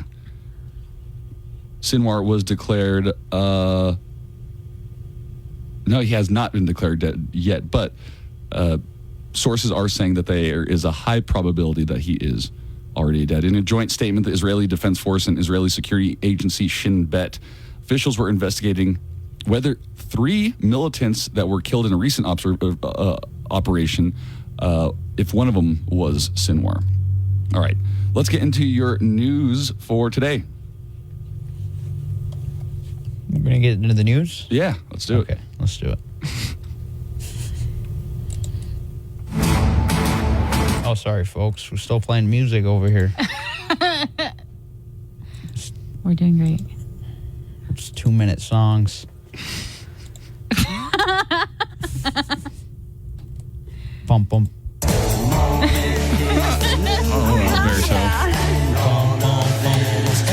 Oh, yeah. Good morning. It's nice to see you all again. Oh, my. And with your look at news this morning, here is Nico Ajimian. Good morning, Nico. Good morning, Joanna. Good morning, Alberto. Good morning. All right, so I'm going to start off with some lighter news to get everything started. A woman in Montclair, New Jersey, posted a video of herself tearing down a banner string of Israeli flags outside of a restaurant. Hear what happens when the staff walks out to confront her, and she's ranting about Israel. I'm taking this down. What are they going to do? They can't do nothing. I don't stand for this. There's genocide. I don't support it. Hold on. What? What? They can, in fact, do something. Okay. Yeah. Let's let the lady talk. For this. There's genocide. I don't support it. This is not okay. This is Ricky. Who's this? This is Ricky. What? Ricky. Yeah. Oh, I thought it was Israel. My bad. It was a Greek. Got him. It was a Greek restaurant. Oh my God! She was tearing down Greek flags. What an idiot! Yeah. What an idiot! Where did you think you were, girl? She's like, I'm outside this Greek restaurant and they have Israeli flags up. I'm not supporting this, huh? What are you gonna do? What can they do to me? And they're like, idiot! It's Greek. It's Greeky. It's Greeky. I kind of want to hear how he says it at the end of it. Oh, I thought it was Israel. Ricky. Yeah. Oh, I thought it was Israel. My bad. Oh, I thought it was Israel. Sorry. Sounds like he's saying freaky, but Greeky. Like she's just all right, I'll just walk on. Anyway, way on my business. You have a good day. Sorry. What? A Minnesota farmer ended up winning the Safeway World Championship pumpkin weighing contest with a 2,471-pound squash that he named Rudy. Oh, my gourd. Nice. Rudy. Did you say, oh, my gourd? Yes. Rudy. Thank you. Here is the winning weight being announced. All right. Are you guys ready? Travis Ginger of Minnesota, here you go. 2471. 2471. Whoa. All right. Vice President Kamala Harris participated in a combative interview with Brett Baier on Fox News yesterday. Oh, and I have some theories about this, actually. Oh, okay. So Brett Baier did this interview that was going to be what he called live as. So it wasn't going to be live, but it was going to be the literal hour before it was airing. So he was like, it's close enough to live. Close enough to live. All right. With minimal editing.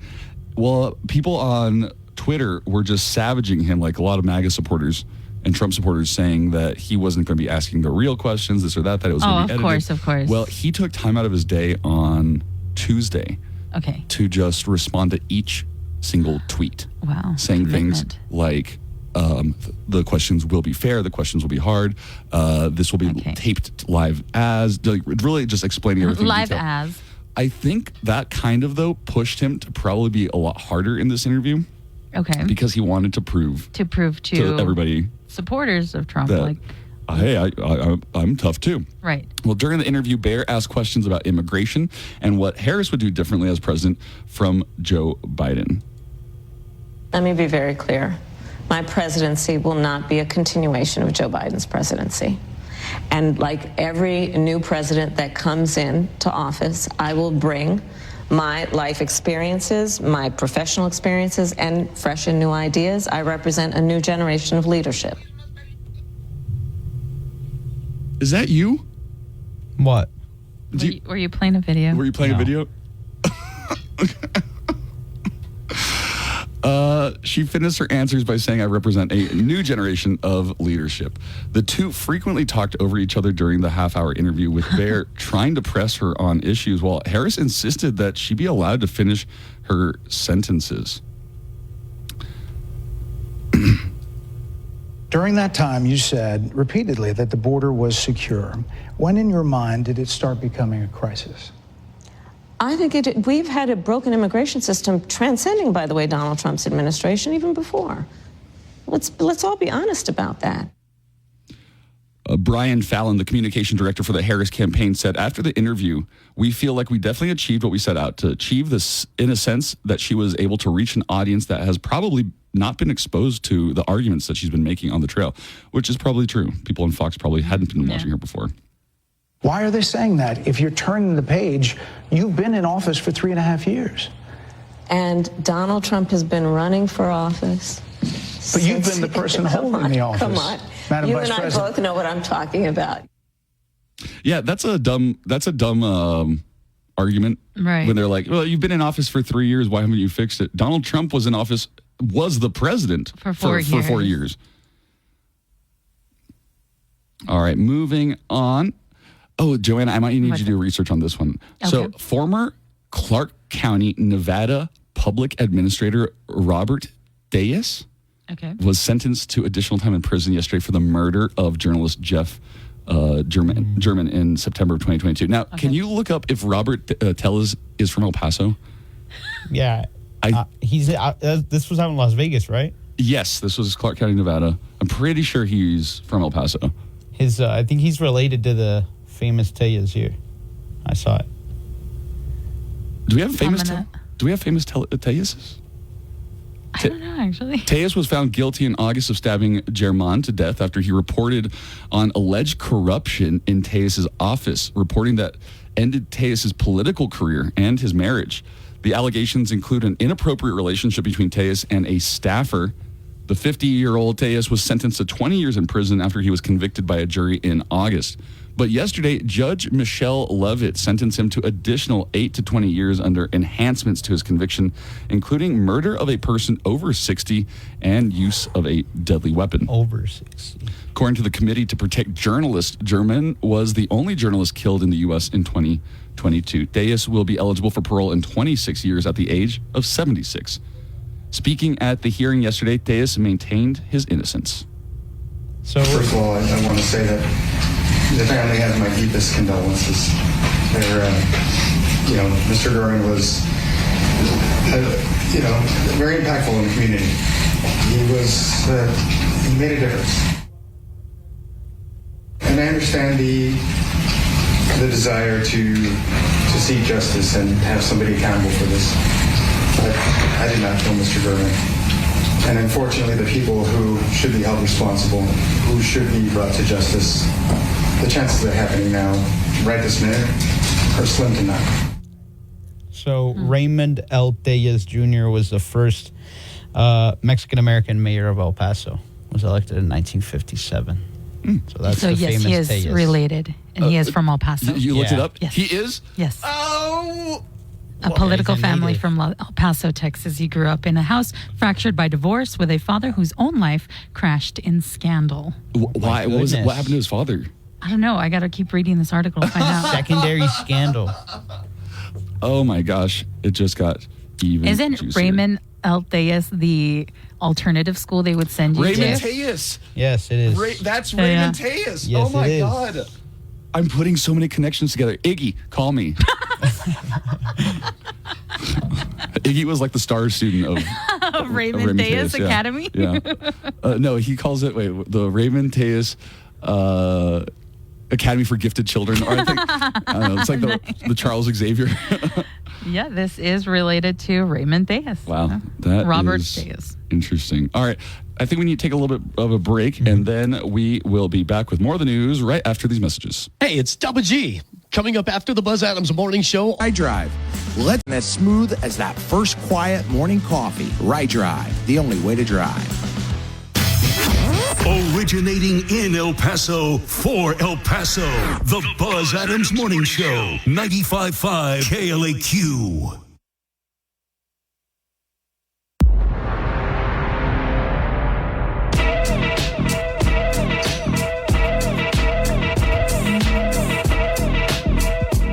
Welcome back to the Buzz Adams Morning Show.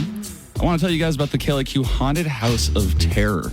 It is the single scariest place in all of El Paso. The KLAQ Haunted House of Terror is open at 13900 Montana Boulevard. Thursdays tonight, it's a student discount night. So all you got to do, show up, show your school ID, and you get $5 off courtesy of Western Tech. Open from 7 to 10. And tomorrow and on the weekend, there's going to be extended hours from 7 to midnight. Sundays, the fear continues from 7 to 10 for those who dare end their weekend on a horrifying note. Tickets are $25 a person at the door, including the option to buy the upgraded Fast Pass, brought to you by Right Drive. The KLAQ Haunted House of Terror is brought to you by Western Tech, Burnout Bullies, Raising Cane's Chicken Fingers, and War Eagles, proudly produced and managed by Desert Warriors Paintball. All right, I'd like to welcome and introduce to you Philip Pedregon, the beverage director from Malolam. Welcome, Philip. How are you doing today? Hey, guys. Good. Thank you. Thank you so much for having me. Hold on. All right, making sure everybody's up. Yeah, absolutely. Welcome. I live right next to Malolam, and I see the one at the Montecillo location, and it's just like always busy, and there's always like noise and parties coming from there.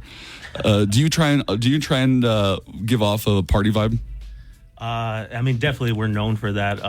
We just celebrated our 10-year anniversary, so we've been there for 10 years now. All right.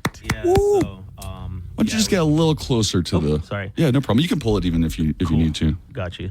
But yeah, I mean, we're known for Friday nights, Saturday nights. We throw big parties out there. We have live DJs. Sundays, we're known for the brunch show. We throw like a Mexican-style brunch. We do like all-you-can-eat pozole. I've had the pozole. It's actually very good. I've done that before. And then we do a live band out there as well on Sundays for the brunch shows as well. So it's a blast. So yeah, it's always a good time when you go through. Well, you are having a special event this Saturday. You're actually having a tequila kind of festival, or agave festival. Yeah. So it's funny. I jokingly say it's going to be held at the top of Malolam. It's called Malo Alto, and so I don't know if anybody's ever been out there. If you guys have been out, You've to got like Alto. 3 levels. Yeah. So at one point, Malolam wanted to expand, but there was no more room to expand on the floor.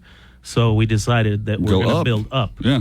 So we actually built 2 more levels. The second level we kind of call purgatory because it's kind of like the in-between. And then the third level is going to be Malo Alto. So it's got a beautiful view of like the western sky as far as like sunset's concerned. And so it's up there.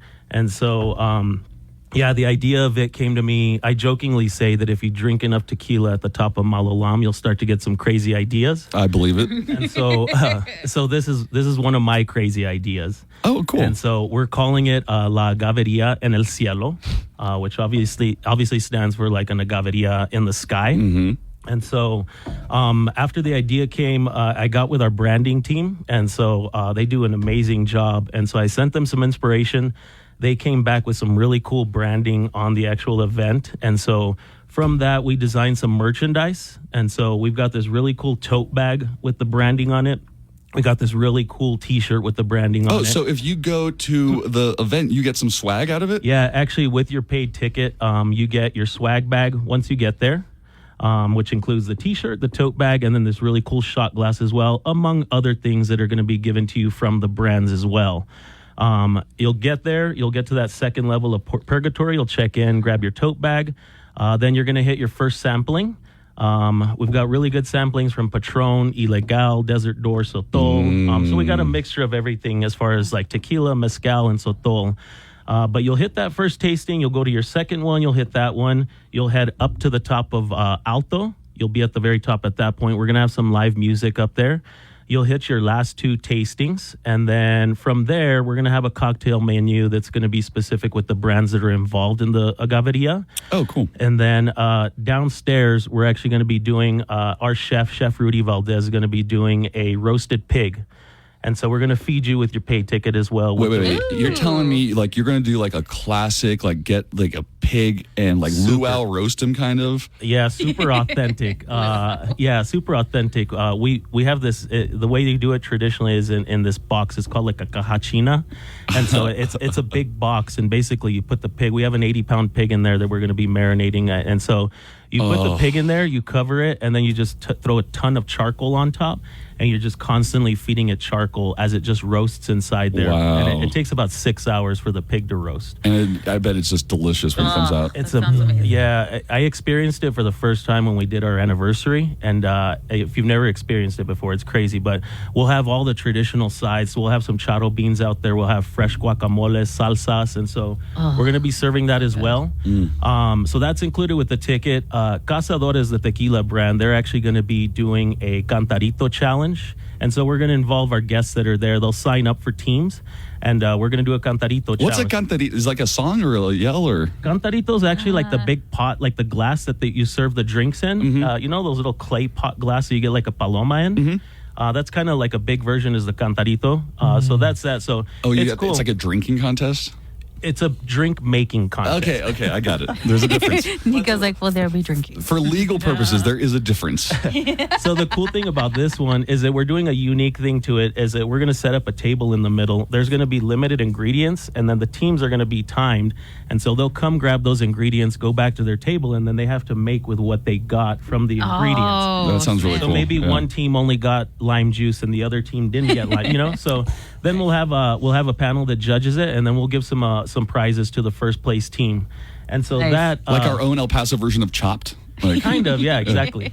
And then we're going to time that out to sunset, because we're going to take everybody back up to Alto, and that's going to be timed out at sunset. It has a beautiful view of the sunset, and we're going to do a sunset toast at the end with a super high premium tequila at that point. And then that's going to be the end, basically, of the agaveria. 3 to 7, you were telling me. Yeah, it's a quick little event, so it's not going to take up the entire day for you. It's mid-October. I checked the weather. It's going to be like mid-70s for the high. So it's a perfect day for it. Yeah, it does sound great. It's short, just 3 to 7, so you can hang out afterwards and hang out and grab drinks at Malolam as well. Carry it into the nighttime if you wanted to. But so it's from 3 to 7.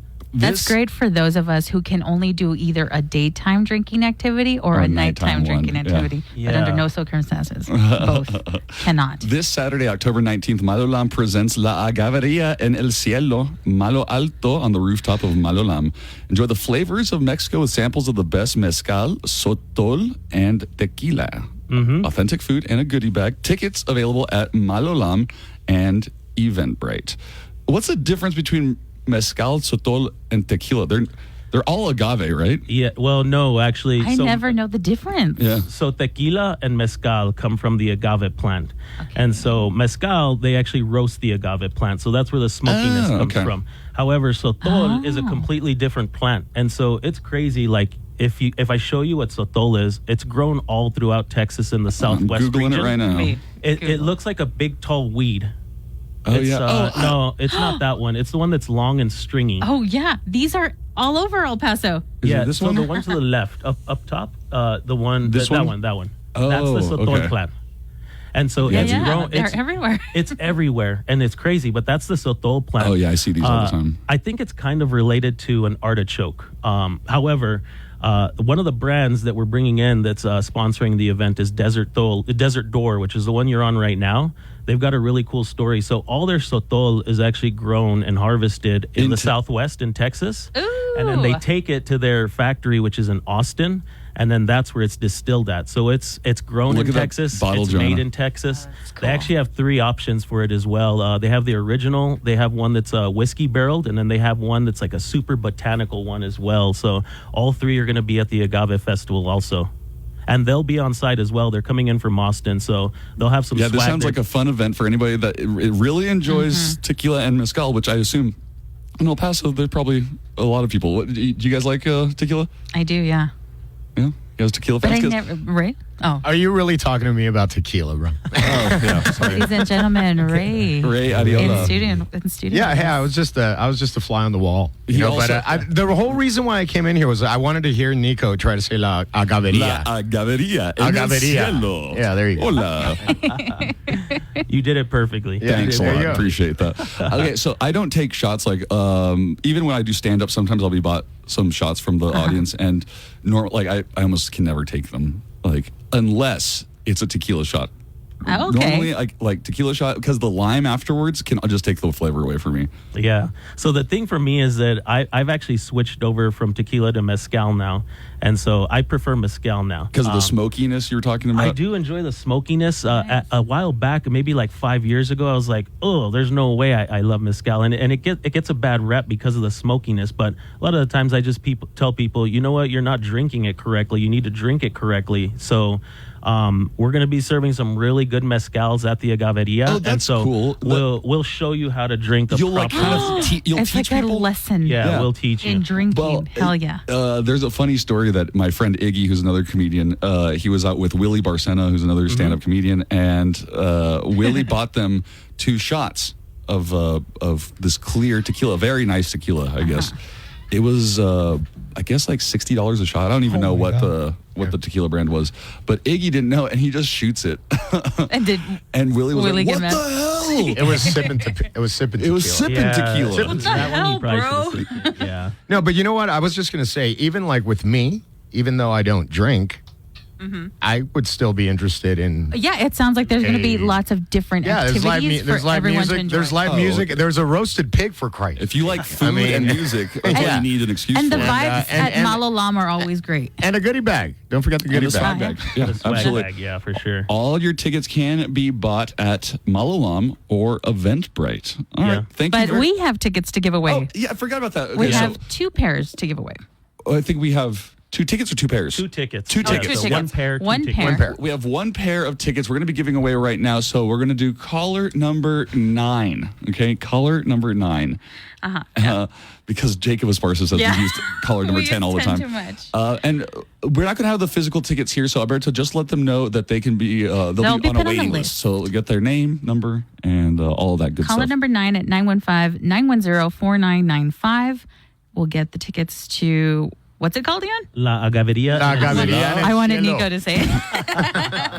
Malalam presents La Agaveria en el cielo. Malo alto on the rooftop. Nice. Yeah, thank you very much, Philip, for being here. I think he almost sounded like your El Bruncho guy. Oh, yeah. I love that guy's voice. It sounds so cool. Yeah. That guy's that's out-of-town talent, all right? That's not local talent. That can't be is it? here. Yeah, that can't be local talent.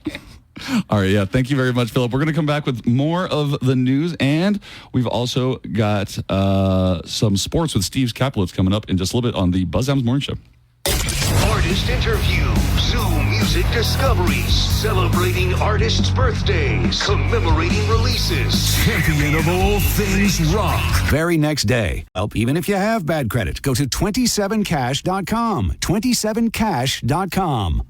Live from the KLAQ studios, the Buzz Adams Morning Show.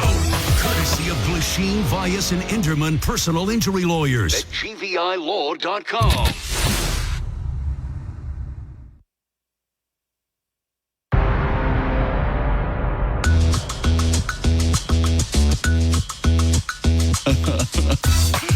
Hello. Welcome, everybody, to the Buzz Adams Morning Show. My name's Nico Jimmy, and filling in for the big man himself. Joanna is with me, and Alberto is on the board. Whoop, whoop. Whoop, whoop, whoop. If you couldn't already tell. How did, oh, you mean from the F-ups? Yes. At least you're proud of something. Own it. I think you should own it. Yeah. We talked to Buzz yesterday during the show, actually. He was annoyed I think he was about to go to breakfast or something. at our friendship. We just wanted to check on him. That's how he sounds all the time I talk to him. Oh, really? Yeah. He's always a little. Good. A little bit. But then he calls me, and I just act the same way. Like, what? What do you want? You guys have a beautiful bromance. What do you want? Well, we do miss him. We're going to have normal shows. He's going to be back on Monday, so all will be good. But today and tomorrow, it's just us. Tomorrow, very big show. You're going to get to hear our interview with actor, writer, according to our engineer Mike, sex symbol Eric Roberts, brother to Julia Roberts, Father to Emma Roberts. Emma Roberts. I can remember. Were we talking about this on air or off air about like how weird it is probably to be already a famous person yourself, but then your daughter becomes so I famous? can't remember if that was on air or off air. And it's like, oh, have my assistant call your assistant. Hey, Dad. Right. Also, comedian Nick Guerra will be in studio tomorrow and Ray Adeola will be coming in too. Oh yeah, Ray just told us. We just told him. Ray said this was the first time he'd ever been on the show and before. I can't believe that Ray has worked here for so long, and for him to have not been on the show before. He's worked here for so long. You'll hear him on everything, so his voice is instantly recognizable. He's a DJ, I think. He's a DJ. Yeah, he's on Kiss. He's here. So, yeah, he'll be on with us tomorrow as well. Nice. Jenny Robbins might be as well. Awesome. Fully stacked Friday show. Just to let you know, I will be hosting the El Paso Comic Strip for Nick Guerra. Shows start tonight at the El Paso Comic Strip, 7:30. You got one show tonight, one show tomorrow, 2 shows Saturday, and 1 show Sunday. Here's something that I haven't done on air before. If you want to come see a comedy show with me in it, and Nick Guerra, of course, just message me, DM me wherever, and I'll put you on my guest list. Okay? Oh, nice. I'm only expecting like 3 people. If like 40 of you like message me, I asked you once and you didn't put me on the list. You didn't remind me. Wow. I thought you would have remembered. There was something going on. And you were like, yeah, no, I got you. I think I was supposed to. What about all the times I asked you to tell your mom something for me and you never do? Oh, I forgot about that. He wants therapy through the third person. That's different. No, because I've partied with Joanna and her mom before, and her sister. My mom loves Nico. Joanna and her mom. She's always like, "How's Nico?" And I love her too. Oh, and we message each other on Facebook. And I'm all, stop messaging Nico, Mom. Yeah. So we have a really big show tomorrow, and like I said, I'll be on the show at the comic strip. Okay, let's get back into the news. Morning is the news, and all of it is good. Good morning. And the weather's good. It's nice to see you all again. Good morning, Mary Sunshine. And how are we today?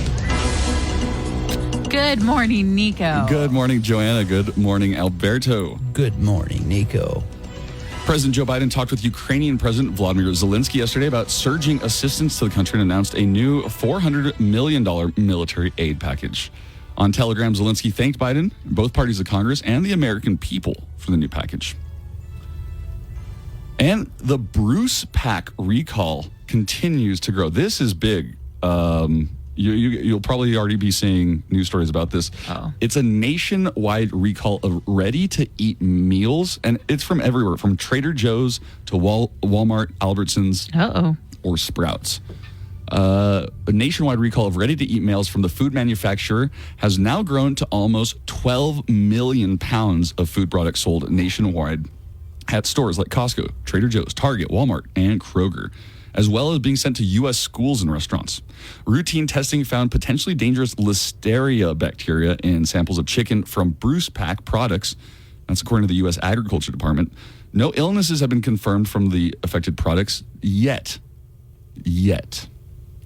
And a man was arrested yesterday in Hillsborough County, Florida for, Florida man story. Florida man. For threatening utility workers. The crews were working on restoring power to the roughly 20,000 people still without electricity in the county and had traffic blocked. According to authorities, 57-year-old Kenneth Ray Velasco grew impatient at the traffic delay. Then he backed into a utility pole and a fence and attempted to leave. The utility workers tried to keep him from leaving the scene, and he allegedly drove towards the workers in a deliberate manner, causing them to jump out of the way. Officials said he also threatened to shoot the workers. Velasco was reportedly arrested without incident and charged with aggravated assault and felony mischief. And a bridge over the Strong River on Highway 149 in Simpsons County, Mississippi was closed and being demolished when it collapsed yesterday, killing 3 of the crew workers on the demolition and leaving 3 others in critical condition. Sheriff Paul Mullins said in a statement, a piece of equipment failed, leading to the bridge collapse. The bridge was part of a bridge replacement project and had been closed to traffic since September. Well, I've got some good news to end our news segment off with. All right. Hooray. America's Best Restrooms has given a prize. And they've given a prize to a gas station near Salt Lake City Airport. Oh, my God. I got to look up this restroom. Right. Now, I've been to, Speedway, and usually the Speedways are pretty good. Yeah, they are. A lot of the remodeled, Circle K's have pretty good restrooms. Yeah. So let's hear about... Honestly, anytime I have to go to a gas station for whatever reason, especially being an Amazon worker, I have to use facilities, I always come to Mavericks, and I usually come to this one because it's really clean. So down the street where I work, right now there's the outhouses, but they're hot, stinky, and covered in whatever have you and stuff wiped on whatever walls. So it is nice to have, just 4 minutes down the road, be able to stop by and have an experience that's AC'd. We base it on the criteria of cleanliness, visual appeal, functionality, innovation, and unique design elements. So it's called Mavericks Gas Station. Oh, I've been to Mavericks before, to some of them, yeah. I'm like, wait, the gas station what Mavericks have you been to? The gas station. Okay, cool. Yeah, nice restrooms.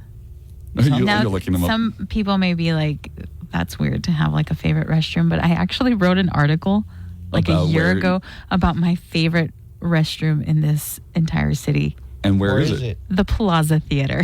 Oh, those are kind of nice. The ladies' room is just so nice. Okay. Do you have a lounger in there? Yes, it's so nice. Well, another Florida man story. I don't understand this. People who are in Florida or North Carolina right now, and they're attacking FEMA workers. The people who are trying to help you? The people trying to help. Stop doing this. A Florida man is accused of trying to steal a generator that was powering a stoplight that was damaged because of Hurricane Milton. Dang. Here's the moment that Soyal Zapata Dai was detained by police officers. Hey, how you doing? You good? That's good. Good. Yeah, can you step out for us? I'd rather not. I'm fixing dinner right now. I'd rather not. What's going on? What? You're just being detained real quick, buddy, okay? Some people might have witnessed you doing some things that we shouldn't have done, okay? There's a generator on 674 that I saw that had no lock on it and it had no name on it. So I thought someone set it out. I thought somebody set it out for me. I thought that was just a gift. It didn't have no name, no number. Oh my God. Dude. I already did the pumpkin one, right? Yeah. Oh. Speaking of which, anybody going to the pumpkin patch yet? I have not. No. Unfortunately, it's only open during the weekend. Well, the Q invites you to some fall fun. El Paso Farmland presents honeybees, corn mazes, and pumpkin patch.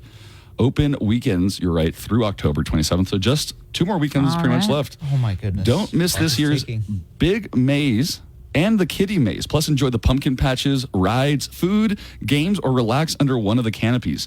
Seasonal family fun awaits you at El Paso Farmland's Honeybee Corn Maze and Pumpkin Patch, 1100 Nuevo Waco Tanks Road at I-10 and Eastland. Visit elpasocornmaze.com for all of the details. Sweet. We should go together. Let's all go to the pumpkin patch. Get lost in the maze. Did you know tonight's a hunter's moon? You were telling me that earlier, and I had no idea what that meant. And then you were like, well, I know there's a song called Hunter's Moon. I just know that we have a song from Ghost called Hunter's Moon. which is a good song. So But in celebration of tonight's Hunter's Moon, which will be the closest supermoon of the year, Krispy Kreme is at it again and offering a special limited time donut. The Super Moon Super Donut is filled with cookies and cream filling and topped with yellow icing and chocolate cookie pieces. And they'll be available at participating locations across the U.S. for today only. So customers can purchase the donut individually or as part of a specialty dozen with options for pickup or delivery. This promotion continues Krispy Kreme's tradition of releasing space-themed treats for celestial events. all right. Wait. So, Hunter's Moon. Hunter's Moon. It's a Hunter's Moon. Yeah, look at you. Well, in the spirit of Halloween, I know Joanna's planning to go out Yeah, and get litty. of course. Just get wasted. Joanna used to drink a lot more, and like I used to party a lot. Buzz still accuses her, like she got drunk at his house and stole his. I didn't steal it. It was stole a vodka bottle. It was empty when she got there. Look at how wild I was. Yeah, so wild. Do you think there's going to be a lot of drunk ladies on Halloween night? Oh, for sure. Yeah, oh hopefully. my God, Alberta. Yeah, seriously. Predator alert. Whoa. Okay. In honor. No, for sure there will be. In honor. Someone's going to be crying by the end of the night. Oh yeah. And throwing up. Throwing up, hair held back by their mascara everywhere. by their gay best friend. Yeah. Well, comedian Nick Guerra, who's going to be at the comic All strip right, tonight and this weekend, who I'm hosting for, has some thoughts about the stages of drunk women. I'll never stop a girl that I go out with from having a good time, right? Girls just want to turn down for what? Never stop them. Because it's fun for me, you know? Because then I get to figure out how drunk she is, you know? Yeah, because women come in 3 levels of drunk. Bossy, flirty, and sleepy. The 3 levels. And it's always in that order. It always, bossy comes first, right? You ever notice that after a glass of wine or 1 beer, your girl's like, guess who's here? And she just starts hashtagging things like hashtag I'll run this, hashtag doing big things, hashtag Beyonce halftime. Like, and if you've been with your woman long enough, right, you know that all you got to do is match her demeanor and you'll survive the night, right? Yeah, so if she gets excited about something, you get excited about the same thing. And if she gets mad at something, you better get mad at the same thing. Yeah, or she'll get mad at you. Because women are like Tupac when it comes to emotions. Yeah, they're like, you with me and not, ride it, die. We going after the label, staff, and they crew. Like, calm down, Becky. Joanna on Halloween. All right, more of the Buzz Adams Morning Show right after this. Hey, it's Daniel Paulus. I'll be along starting at 3 with everything from AC/DC to Alice in Chains to... Because it's what you deserve. To 10, KLAQ and KLAQ HD1 El Paso, a town square media station. Music news, concert update.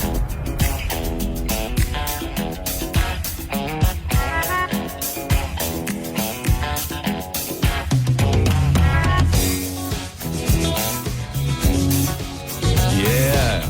Welcome back to the Buzz Adams Morning Show. We are buzzless for now, but Buzz will be back on Monday morning. Buzzless for now. For now. He needs that vacation. He'll come back and he'll be much happier.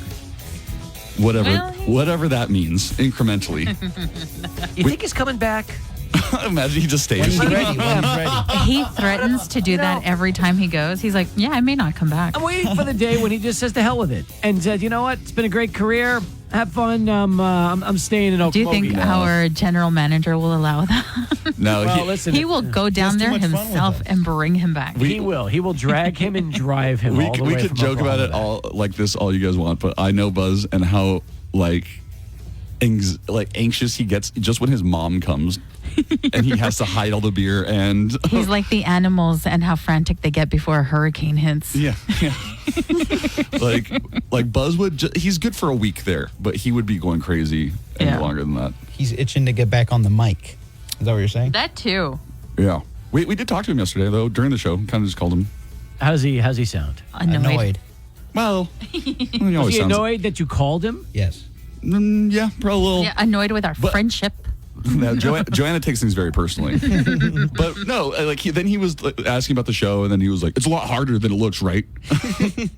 So I believe, and this is coming from somebody who has worked with him for almost 30 years, that at times he wants you to fail when he's not here. Absolutely. Because then when he comes back, he can save the day. Exactly. Yeah. It's been like this since I was a regular on the show. Yeah. And nothing has changed. See, I was hoping that maybe after all these years, he's rooting for you guys to just have great shows and do well. So when he comes, he slides right back in, and it's like nothing ever happened. Absolute pettiness. No. He's wishing us the worst. I'll walk in and he'll be like, "So, how did it go last week without me?" And you know what? This is when you tell him. And then I have to tell him it was terrible. That's what you have to say. Listen, it was such a disaster, man. Thank you for coming God back. you're back. You are saving everybody here at this radio station, and we've all missed you. We've gotten millions of app questions. Where's Buzz? Everybody is demanding you come back, and man, it is great to have you here. By the way, write an article. Yeah. Yeah, you're right. And write an article. Well, we have some neckline calls I want to get to before we get to sports. And thank you. We got Steve Kaplowitz in studio. Oh, Steve. Thank you very much. Golf applause. I appreciate it. Nice little golf clap for you. Thank you. We've got some neckline calls about laughter. Oh, I'm still learning. All right. See? That's These are things we have to tell Buzz. You can't say that. You've been here for a year, Alberto. You're right, folks. I've been here for a week. Alberto, stay in your lane.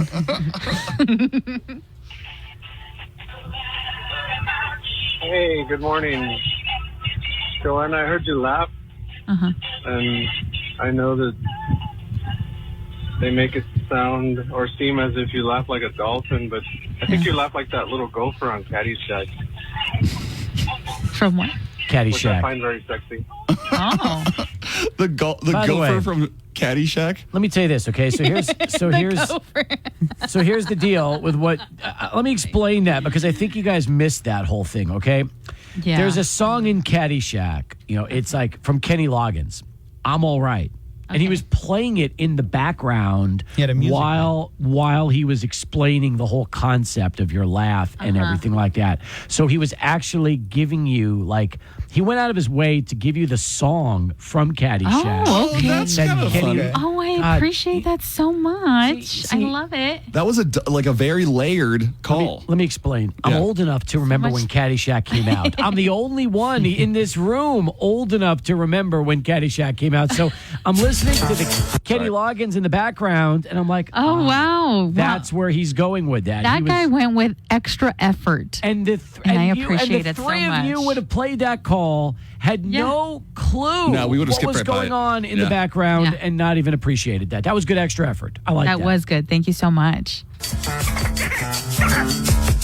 I don't laugh like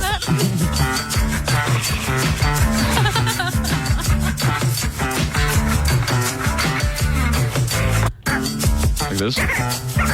That's how I dance. And that's the drum solo, by the way, from the Kenny Loggins. Wow. Look at us learning every day. I'm amazed. I appreciate that call so much. Thank you. Well, yeah, if Steve were not here, now it's we wouldn't know. We would have just moved on. Buzz would have hit that. That would have been right up his wheelhouse because, yes, that's right, his time too. But yeah, I understand. Well, now it's my turn. My name is Nico. He's an idiot. Are you coughing or are you laughing? Idiot. That was a terrible impression of me. That was terrible. Try again, dude. Yeah, dude. Sound like you wear a tap out t-shirt. Such a specific thing to say. I could just tell. Thank you. That was good. I'm going to use that as an insult. Yeah. You sound like you wear a tap out t-shirt. All right, let's get into your sports with Steve Kaplowitz. Hey, good morning. You guys playing something? I was maybe. We don't have any sports. Oh, no, we don't. Oh, okay. Never mind. I'm a big, stupid jerk. I'm a pain in your ass. Eat the last slice. Buzz's Yeah. thing. Yeah. Okay. Anyway, well, so there you welcome, go. Steve, to his sports chat with us. You know what? I'll do a little. What was it? I'll freestyle my. It's freaking Thursday. It's Look at us. frickin' We're Thursday. still messing up left and right. Well, we could never get into Buzz's computer. That's a good true. point. That's where that sound. Where all the is. good stuff is? Yes. Yeah, no, I understand. Look, there's a lot going on. Let's get right to it. First off, big story of the day. The UTEP Miners have won their first game of the season. All right, UTEP. Yes. Making us proud. It was great. I was there for the first half. Then I left at halftime because it was a school night and I had to make sure my son got home and went to bed on time because he's got to be up. You know, that's another thing. This middle school stuff, you got to be at school by like 7:45. I'm like, that is crazy. That's really early. Because in high school they give you till like 8:30 or 8:45. They let you sleep in. Oh yeah, that's great. Yeah, stuff. high school was about 8:30, 8:45. Yeah, not in middle school. Anyway, Wait, so you took your kid to the game and then didn't let him finish it? Like, so he doesn't know halftime. He doesn't know how it ends? No, he woke up this morning. He goes, "Hey, what happened?" I go, "UTEP won." He looked at me like I was nuts, and I said, "No, they really did win." I did the same thing when Alberto told me this morning. I'm all, they won? You crazy. That's right. That is right. But the Miners able to get it done last night. Alberto was there. Alberto doesn't sleep. I'm convinced. The guy, all he does is work around the clock. So, but he was able to watch it. Savor the victory was the best way to put it. 30-21 was the final score yesterday. So the Miners now improved to 1-6. That was their first conference win. It was the first win of the Scotty Walden era. But how about this? Okay. They have defeated this FIU Panthers team 3 in a row. They beat them last night. They beat them last year in Miami, and they beat them the year before. In fact, the last time FIU beat UTEP was 2019. And I started thinking about this last night. When was the last time UTEP had 3 wins in 3 consecutive years over anybody? Like that's one of those numbers you really got to think about because I don't know. I couldn't come up with the answer to that question. Maybe NMSU. I just don't know. So big win for the Miners. They're going to be on the road again next Tuesday in Louisiana. Ruston against Louisiana Tech. What kind of morale boost do you think this is going to be? Oh, huge. Did you see the celebration? Did you see them jumping up and down yesterday? I was just going to ask you, what did that look? Because no, I haven't seen it. I want to see. I tried to get him to pull it up. Hang on. I bet they went crazy. Let me just show you. I'll see if I can show Joanna too, but I'm going to show you. This was the celebration after the game. So watch this. This is what they were doing. Ready? Look at this. There's Scotty Walden jumping up and down. Look at that. They were going nuts. He was getting he was celebrating with his team. That and must feel good. It was almost like if you watch him with his hands up and down, it looked like they won the national championship yesterday. But it was their first. It was their first win. I mean, the first win of the season is always like a big deal. Well, guys, look. If it comes so many weeks late. If you've been trekking through the desert without water for days, that first water you're going to drink as much as possible. That's You're right. going to savor You're that gonna moment. savor it. That's true. That is true. So, anyway, congratulations to UTEP with their win yesterday. And now they will be back on the road.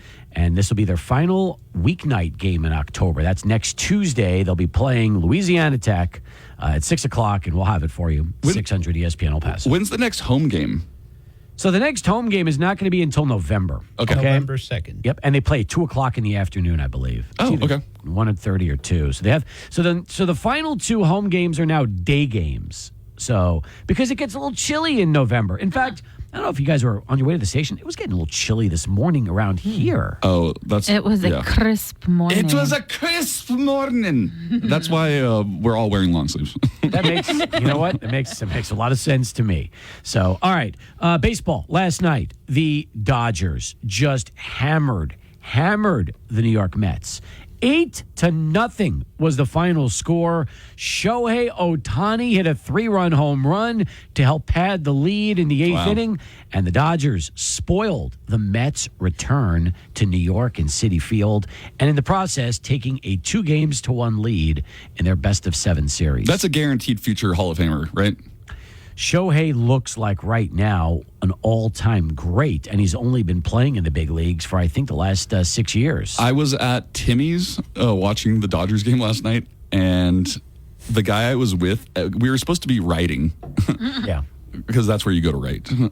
Of course. Yeah. And every time the Dodgers were on, he was standing up and yelling every 10 minutes or 5 minutes, Like we were trying to rate, and he'd be, oh yeah, Oh, like he was into the game. yeah. He was like really into the game. So like it seemed like a good game according to him. Oh, I'm sure. It was, you know what? It was a really good game. I mean, if you're a Dodger fan, it was the greatest game ever. They dominated the New York Mets. They will play game 4 tonight, 6:08 first pitch on FS1. Mets trying to even that series at 2 games apiece. Meanwhile, Yankees and Guardians, 3:08 that game. Again, what's with the stupid 8s? I don't understand the 8s. It doesn't make any sense to me. Why can't you play at 3:05? Right. Why do you have to play at 3:08 or 3 o'clock? What does the 8 have to do with it? I really need that extra 2 minutes. 3 minutes? Yeah. 3 minutes. Yeah. Anyway, Yankees lead their series 2-0. That will be on TBS, True TV, and Max will have that game at 3:08. Yes, Max. If you have a Max subscription, you get to watch the Yankees and the Guardians from Cleveland, with the Yankees leading that series 2-0. I will be live today at Speaking Rock, being back there in the main bar. Come down, hang out, sign up to win a Dallas Cowboys trip. We'll have some other goodies to give away, and we will take you right up till kickoff for the Broncos and the Saints tonight. The Saints are 2-4, hosting the 3-3 Broncos. 6:15 kickoff. You notice? Not 6:18, not 6:19, 6:15, like it should be. So we'll have it for you. 600 ESPN El Paso. The game will also be on Prime Video as well. How'd your any more betting on hockey or anything? Tonight, I'm doing hockey. Yes, Okay. but you know what the cool thing about this is? I was like, I'm on the app right now. I'm on the Underdog Fantasy app. They have quick picks. You know what I like about quick picks? They're quick. They're quick, and there's no thought involved. Like I'm just looking at them, like, oh yeah, Aaron Judge. Higher than 0.5 home runs? I'll take that. That sounds good. Jose Ramirez, higher than 1.5 total bases? Yeah, you betcha. Like, they're doing it for you. Nice. So you didn't have to put any thought into it. You just have to look at it, say, yeah, looks good. Shohei Ohtani, home run? Yeah, looks good. And in case you're wondering, why is it 0.5, like higher than point? Because you can't have half a home run, right? Yeah. So the point is that it's all about higher or lower. So you can't say, if it was higher than 1, that means 1, you don't win. So if it's 0.5 and he hits 1, you win. Okay, that's that makes the sense. idea. Oh, all right. That's how it works. So I'm looking at these quick picks, and I'm kind of interested in that. And I'm also going to let my good buddy Kevin do a little hockey, have some hockey fun with me tonight. But hey, that's what it's all about, folks. Winning, like winning up to 1,000 times your money just by choosing higher or lower on your favorite player's stats. Touchdowns, passing yards, home runs, total bases, you name it. In fact, the app is easy to download. It's fun to play. And once you sign up, you'll be doing it every day like I am. In fact, making picks on Underdog is straightforward, and signing up is even easier. Just head over to Underdog's simple-to-use mobile app or UnderdogFantasy.com. Sign up with promo code KLAQ, and Underdog will give you a free pick to use on your first cash pick'em entry, plus up to $1,000 in bonus cash when you deposit. That's Underdog Fantasy, promo code KLAQ, to claim your new customer special of a free pick and your deposit offer. Must be 18 plus and present in a state where Underdog Fantasy operates. Terms apply. Concerned with your play? Call 1-800-GAMBLER or visit www.ncpgambling.org. All right. Thank you, Steve. We've got some calls about the Cowboys. I don't know if you have time to stick around for one more break. Of course. For you all, anything. Thank you. Also, and then we have some screaming for chicken tickets to give away. Yes. So send in those screams. Yeah, send in those screams now to the KLAQ mobile app. You just go to where it says submit. Submit media. And then tap in to put in your scream, or you could call it into the neckline also at 844-805-6325. That's 844-805-NECK. Send us your scream. We'll choose a winner today, and then tomorrow we'll round up our favorites and then choose the best one, who will then win 2 additional tickets to the haunted house and a 2-box combos from Raising Cane's Chicken Fingers. Delicious. All right, more of the Buzz Adams Morning Show right after this. Music news, concert updates, song and album factoids, and of course, nothing but El Paso's best rock. For your property and your peace of mind, Doppler Dave Spielman, the Borderlands chief meteorologist. From the KLAQ studios in beautiful sunny El Paso, Texas, this is the Buzz Adams Morning Show. Now we're jamming. 95.5 KLAQ El Paso, a Town Square media station.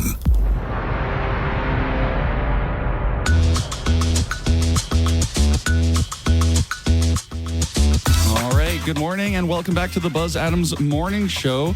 I'm Nico at Jimmy, and I'm filling in for the big man himself, and this is a big chair to fill. Joining me is Joanna Barba and Alberto, the intern. Also, Steve Kaplitz. You know what? That's hilarious. He's never been an intern. Like, we hired him on KROD a year ago. Was it 2 years ago or a year ago? How many years? A year ago. He has never been. I was like you. I thought, hey, when did Alberto Actually, start as an it's a intern? year to the day. Oh, that's happy anniversary. No, that's Thank not you. No, we're not basing it on the qualification. We're basing it on his skill level Yes. on his board. He's the intern. No, I think I'd he's be the below intern that. here No, I'd be below for that. us.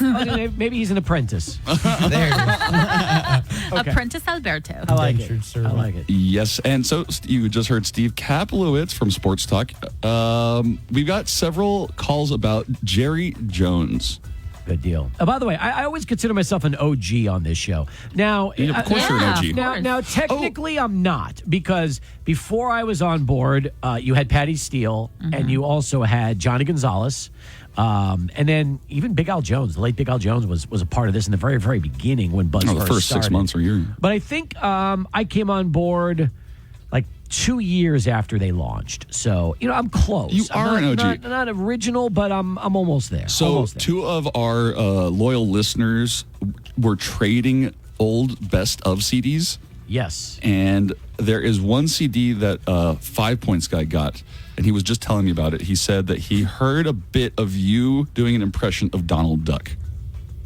And then I go, He said, I don't know. right. And I don't remember that one. I remember the F word bit, but I don't remember the Well, Donald here's Duck the thing: is I go, there's no way Steve does an impression of Donald Duck. I wouldn't have known about this by now. By now, that would have come up in some conversation. And he's like, "No, I swear, I can swear this is Steve." So I had him play it for me, and it sounds like they put your voice through a voice box or modulator to have the Donald Duck sound. That was not me. That was a comedian who was at the comic strip and did voices and did this Donald Duck sex type of thing. That was not me. It was never me. That was a comedian from like the comic strip days and did that bit on the one of the Oh my early God, that shows. bit about Donald Duck. And, yeah. Yes, that And one. it's like, don't move. I'll get a towel. By the way, that was the kind of, you know what's funny? Every time that it's like Donald Duck Day or something, Buzz plays that bit. clip. Yeah. Oh, does he? Because I was going to say that's the kind of bit that might not go over as well now as it did, 30 years ago. You know, it was funny when I first heard it. After about 100 times, I'm like, gross. God, again with the Donald Duck bit? Yeah, that was not me, by the way. I will just tell you that was not me. All right. Okay. Here's our call. What's going on, guys? Johnny Five Alive here. Hardcore Dallas Cowboys fan. But we need to hire Jimmy Johnson as a general manager. And we need to stop going to the games, stop buying all their merchandise. Jerry Jones already got what he wanted. He got rich.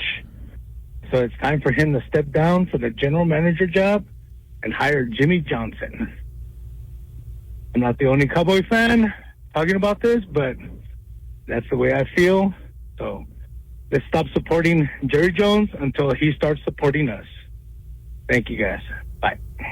Wow, strong words from what sounds like a diehard Cowboys fan. Let me say this. There are a lot of Cowboy fans that would love that scenario. They would, because you have to realize something. Jimmy is going to go down as one of the all-time great Cowboy coaches because all he did was win while he was there. Yeah, but Alberto was just telling us he's 81 now. Yeah, I mean, that's exactly. He's basically the same age as Jerry Jones. Jerry Jones is 82.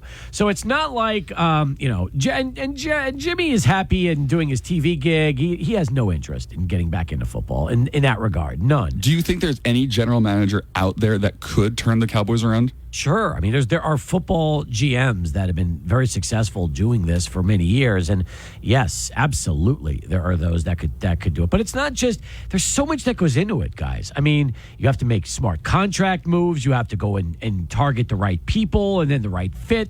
I mean, we've seen so many teams that on paper look great but don't win. So you just never know until you see what the final product is going to be. And remember this about the Cowboys, okay?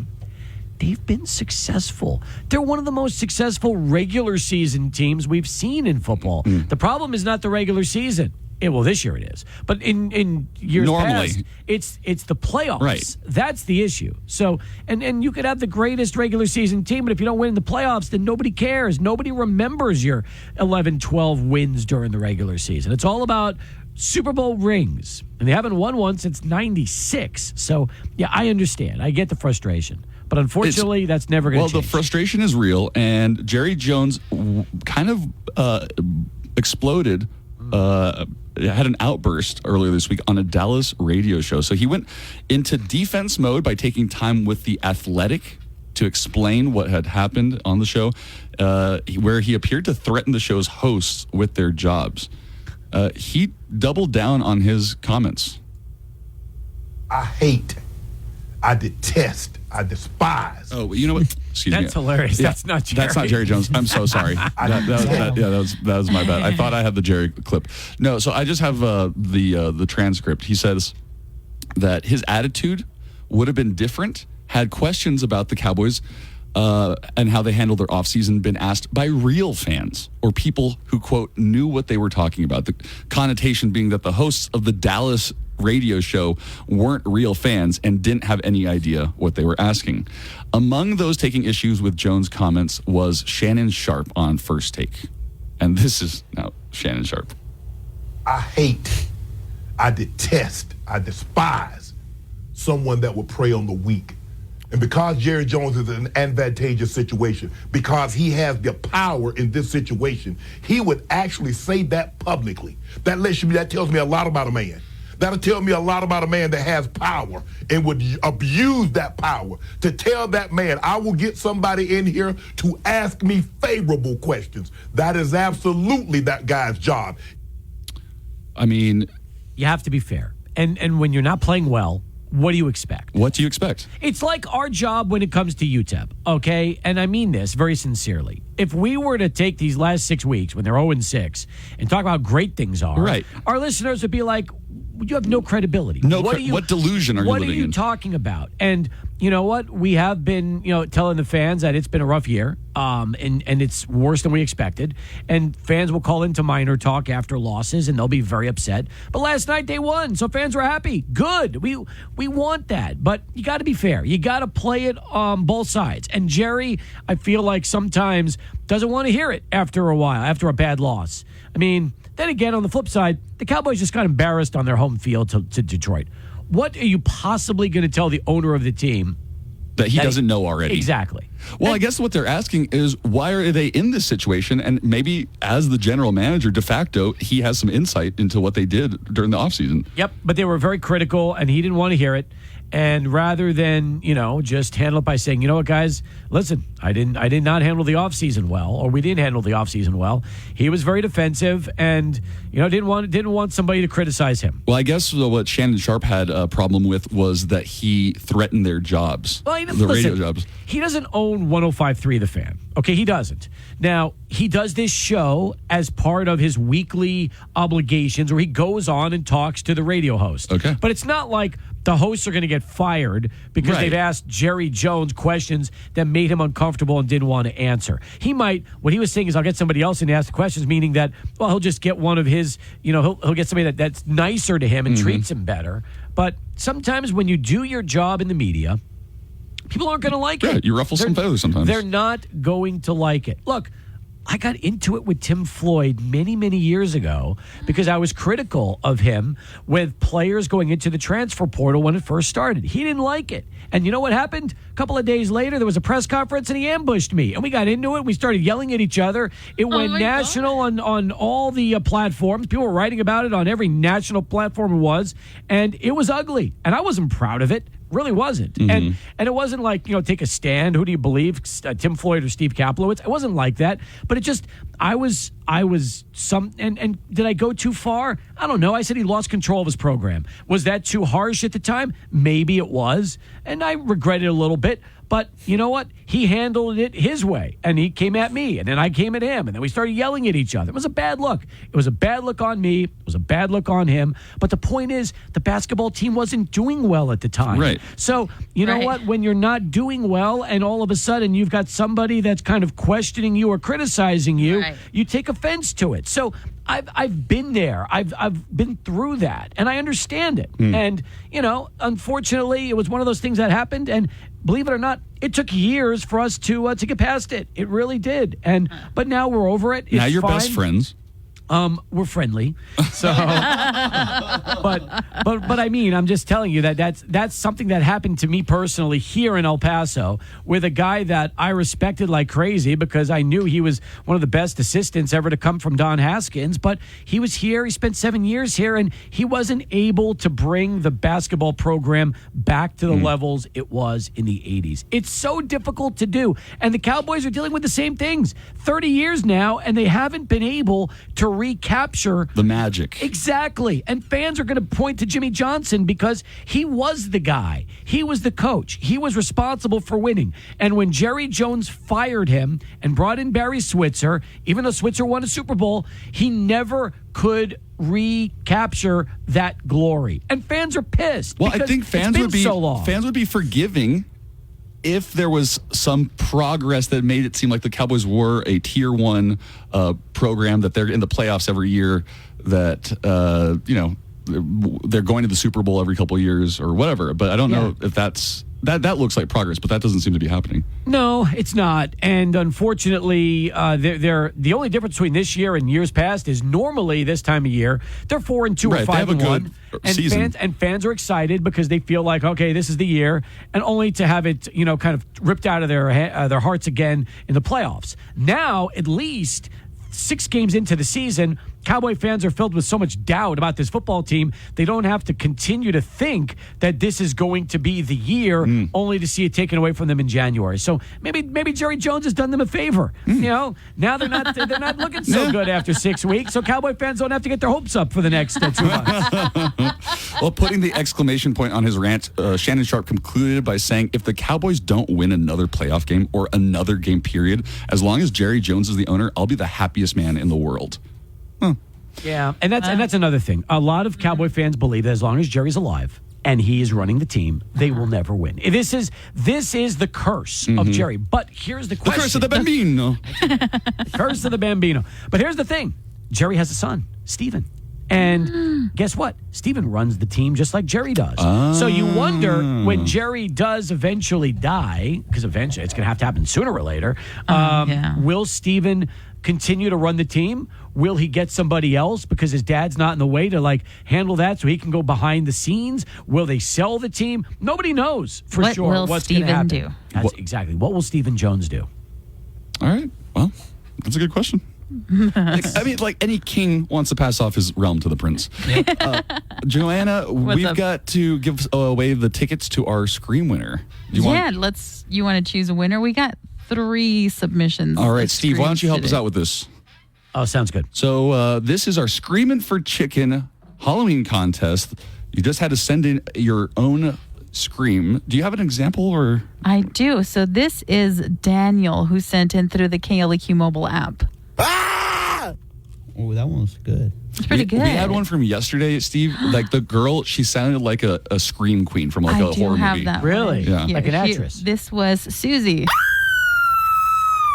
Wow, that was good. That was good. That was, you know what it sounds like? I'll be honest. We have sound effect libraries at the radio station, and you can pick different screams out through the sound effects library. She sounded just like one of those. Like one of those, right? That's good. This Professional one's scream. From today, this is Cherry. Oh, that was good. But it sounded like the phone might have been on a little away distorted, or something. Yeah. Those are our options today. You don't want to overmodulate the scream, too, so you have to make sure it's good. So we have... so do you want to play them again? Yeah, okay. This is also Zorro.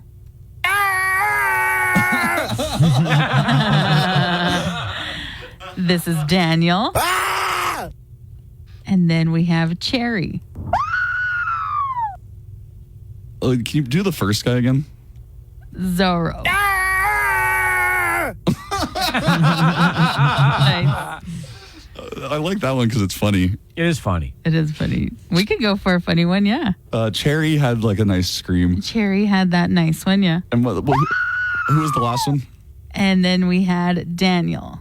That was good. It was That's a good one, actually. I don't know, guys. It's up to you. That one, these are hard. They're getting harder They are as we getting keep harder. moving on. I feel through like the Daniel week. and Zorro, you could have like dueling screams where they'd both be pretty funny if you played one right next to the other. Right.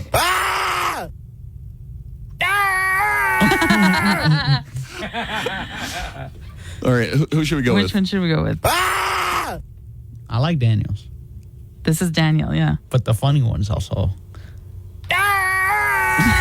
I like Zorro. It's still Zorro's funny. good, yeah. Look, I think Cherry has the classic scream. It's classic, I right? think Of course, so. yeah. So if you want to go with the traditional perfect scream, that would be her. Then again, if you want to have some fun with it, the guy that has the longer scream is pretty fun.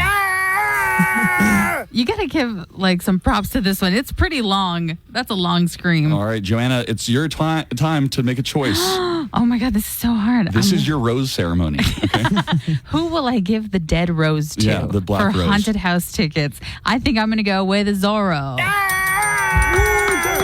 Zorro is our winner. I'll go ahead and contact him. All right. Thank you, Zorro, for playing our Screamin' Chicken contest. We'll be doing it again tomorrow as well. Thank you, Steve, for being in the studio. Appreciate it. It was fun, guys. And we'll be back with more of the Buzz Adams Morning Show right after this. Hey, it's Daniel Paulus. I'll be along starting at 3 with everything from Aerosmith to Nirvana to... Make more with yours. Stated for their participation. Cards issued by J.P. Morgan Chase Bank and a member FDIC. Subject to credit approval. Terms apply. Live from the KLAQ studios, the Buzz Adams Morning Show. Courtesy of Glasheen, Vyas, and Enderman Personal Injury Lawyers. At GVILaw.com.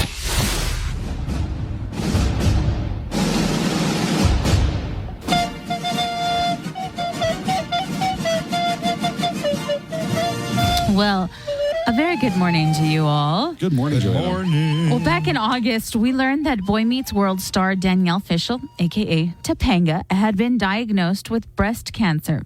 Thankfully, we have a good news update from Fishel. After being diagnosed in July, Fishel underwent a lumpectomy in August and a margin revision surgery in September. Following the second surgery last month, Fishel scans came back clear. And in an update to fans, Fishel wrote, quote, "Now moving forward, I still have to make a decision about radiation, and I will most likely be starting hormone therapy. I have a lot of blessings, but I'm also leaving room and space for myself to mourn some of the things that I've lost." Fishel is currently on a podcast about the show called Pod Meets World with co-stars Ryder Strong and Will Friedle, a.k.a. Sean Hunter and Eric Matthews. Oh, wow. Cynthia Erivo is really unhappy with fans that have used their creative skills to alter her picture on the Wicked movie poster. Erivo plays Elphaba in the upcoming film, and the movie poster shows Ariana Grande's Glinda whispering in Elphaba's ear. On the official poster, you can see Erivo's full face and eyes, but in the altered pictures, they are shaded by her witch's hat. Fans have been what they are calling tributing to the original Broadway production's pick by making the new poster look more like that. But Erivo is not happy about it, and on her Instagram stories, she wrote, quote, "This is the wildest, most offensive thing I have seen. None of this is funny. None of it is cute. It degrades me. It degrades us. The original poster is an illustration. I am a real-life human being who chose to look right down the barrel of the camera to you, the viewer, because without words, we communicate with our eyes." To that end, she added, quote, "To edit my face and hide my eyes is to erase me, and that is just deeply hurtful." Erivo and Grande will star in John M. Chu's adaptation of the Tony Whitty musical Wicked, hitting theaters November 22nd. Are you familiar with the actresses? The actresses, yes. So what they're saying is in the original Broadway picture, Right, the that you'll poster. get, the poster, it's an illustration, like a cartoon, and it shades Elphaba's face. And so that's what a lot of the fans are doing to the movie poster, because in the movie poster, she's looking straight at the camera. Okay. And so yes, yeah, I know. Okay, yeah, you're right. I do know the poster you're talking about. It does shade the top right. of the face. So it just shows like maybe her smile, and the rest is covered up. But in the movie poster, she went a different direction and is looking directly to the camera. So you'll see her eyes and everything. And so fans are editing that. That's interesting. In their own way to kind of pay tribute to the original, the play. But she's saying, no. She's being offended by it. She's a little offended by it, yeah. We'll move over Barbie. There's a new game getting a movie. Barbie was a smash hit at the box office, so naturally companies are rummaging through their toy bins to see what they can turn into a movie now. I would totally watch a Mousetrap movie if it were like a horror game. Yeah. That'd be great. Well, Mattel is apparently moving forward with a new movie based on the Viewmaster.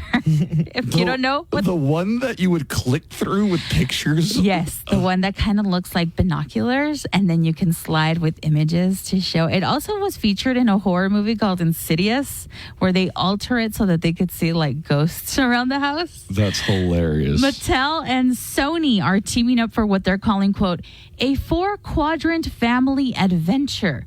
Whatever that means. Yeah. And it'll be live action because, of course. Robbie Brenner, president of Mattel Films, shared in a statement, quote, Viewmaster has inspired generations to embark on boundless adventures, offering a treasure trove of storytelling possibilities for this film. But specific plot details about the movie have not been revealed just yet, probably because they also don't know how they're going to go about it. A killer Viewmaster. Kaboom. That little when you would switch it. Haunts a family from a small rural town in Connecticut. Yes. I would watch that. I know. Those are all right up your alley. Did you know that Henry Winkler is a huge Jelly Roll fan? That's right. No. The Fonz loves jelly. Apparently, Henry's such a big fan that he wrote Jelly Roll a note telling him how great he was. And Jelly got the note, but he didn't believe it was real at first. It took his publicist to convince him, but only after she had to verify it. So instead of writing back, he sent Henry Winkler a video. Henry then showed the video to Kelly Ripa and her husband Mark on their show and played the clip in the show. Here is what Jelly told the Fonz. Mr. Winkler, it's Jelly Roll. I'm just sending my love. I have been hoping to see you because I got a note and they said it was from you. I didn't believe it. And she told me it was you. She confirmed. And I cannot tell you how much that meant to me. I will send you a picture when I get home. I hope you don't mind. I framed it. I hung it up on my wall where I have like handwritten lyrics from Craig Morgan, all like the stuff that's really been special in my career. Thank you. I'm absolutely honored, Mr. Winkler. I can't wait to see you and hopefully give you a hug, man. I'm a big hugger. I'll squeeze you. He's so wholesome. I love the Jelly Roll. The Fonz likes Jelly Roll? Also, in the letter it showed, Henry calls Jelly Mr. Roll, which is so cute. Mr. Roll. Such a wholesome interaction. Right. I mean, you're respectful. You gotta go by their last name. Yeah, Mr. Roll, yeah. Mr. Fonz. I don't know. Finally, man, this was perhaps the biggest news to break yesterday. Former One Direction star Liam Payne died yesterday after falling from a third-floor balcony at a hotel in Argentina. He was just 31. Police don't know yet if the fall was accidental or intentional, but witnesses say Liam had been acting erratically in the lobby prior to the fall. He smashed his laptop and had to be helped back up to his room. Liam was in Argentina to attend a show by his former bandmate Neil Horan, and his girlfriend Kate Cassidy was with him for a while, but she left a few days ago while Liam stayed behind. An ex-girlfriend named Maya Henry recently got a restraining order against Liam, saying that he was harassing her. They had split up in 2022 after she accused him of cheating. Liam was apparently very active on social media right up until the day of his death, and his posts didn't indicate that he was having any issues. Liam and his bandmates rose to fame after One Direction was created by Simon Cowell on the British show X Factor. Here is a clip of Liam's audition, if you don't remember.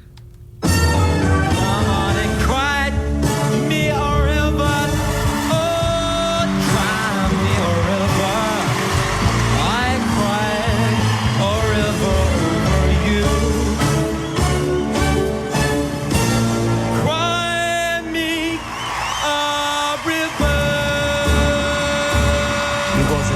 already when he came to my house 2 years ago. But I said to him then, come back 2 years' time and you're going to be a different person. I got it right. No responses from any of the bandmates, his former bandmates or Simon Cowell yet, but a lot of other celebrities are paying tribute to him. His latest single, Teardrops, came out earlier this year. He and One Direction split up back in 2016, and he released his first solo EP in 2018. And this is a little bit weird, but only a few days ago, his ex-fiancée Maya Henry was on a podcast saying that Liam always would predict an early death for himself. He would always message me ever since we broke up, like, oh, I'm not well. He would always play with death and be like, well, I'm going to die. I'm not doing well. I know the lifestyle he lives, and there is a day where something bad is going to happen. So I would always be like, okay, he's saying these things. I have to help him, because if I don't, I will never be able to live with myself if something does happen to him. There was one time I tried to get him help. He was like not taking it. And it's just always the same cycle. Like, for example, when I announced my book, he did the same thing. He called my mom, I think I'm not going to be around much longer. Oh my God. That is so sad. He does leave behind a 7-year-old son named Bear with his former girlfriend, singer, and X Factor judge, Cheryl Cole. And with your entertainment news, I'm Joanna Barba. That's the show for today. The Buzz Adams Morning Show will be back Monday at 6 a.m. Okay, bye-bye. In the meantime,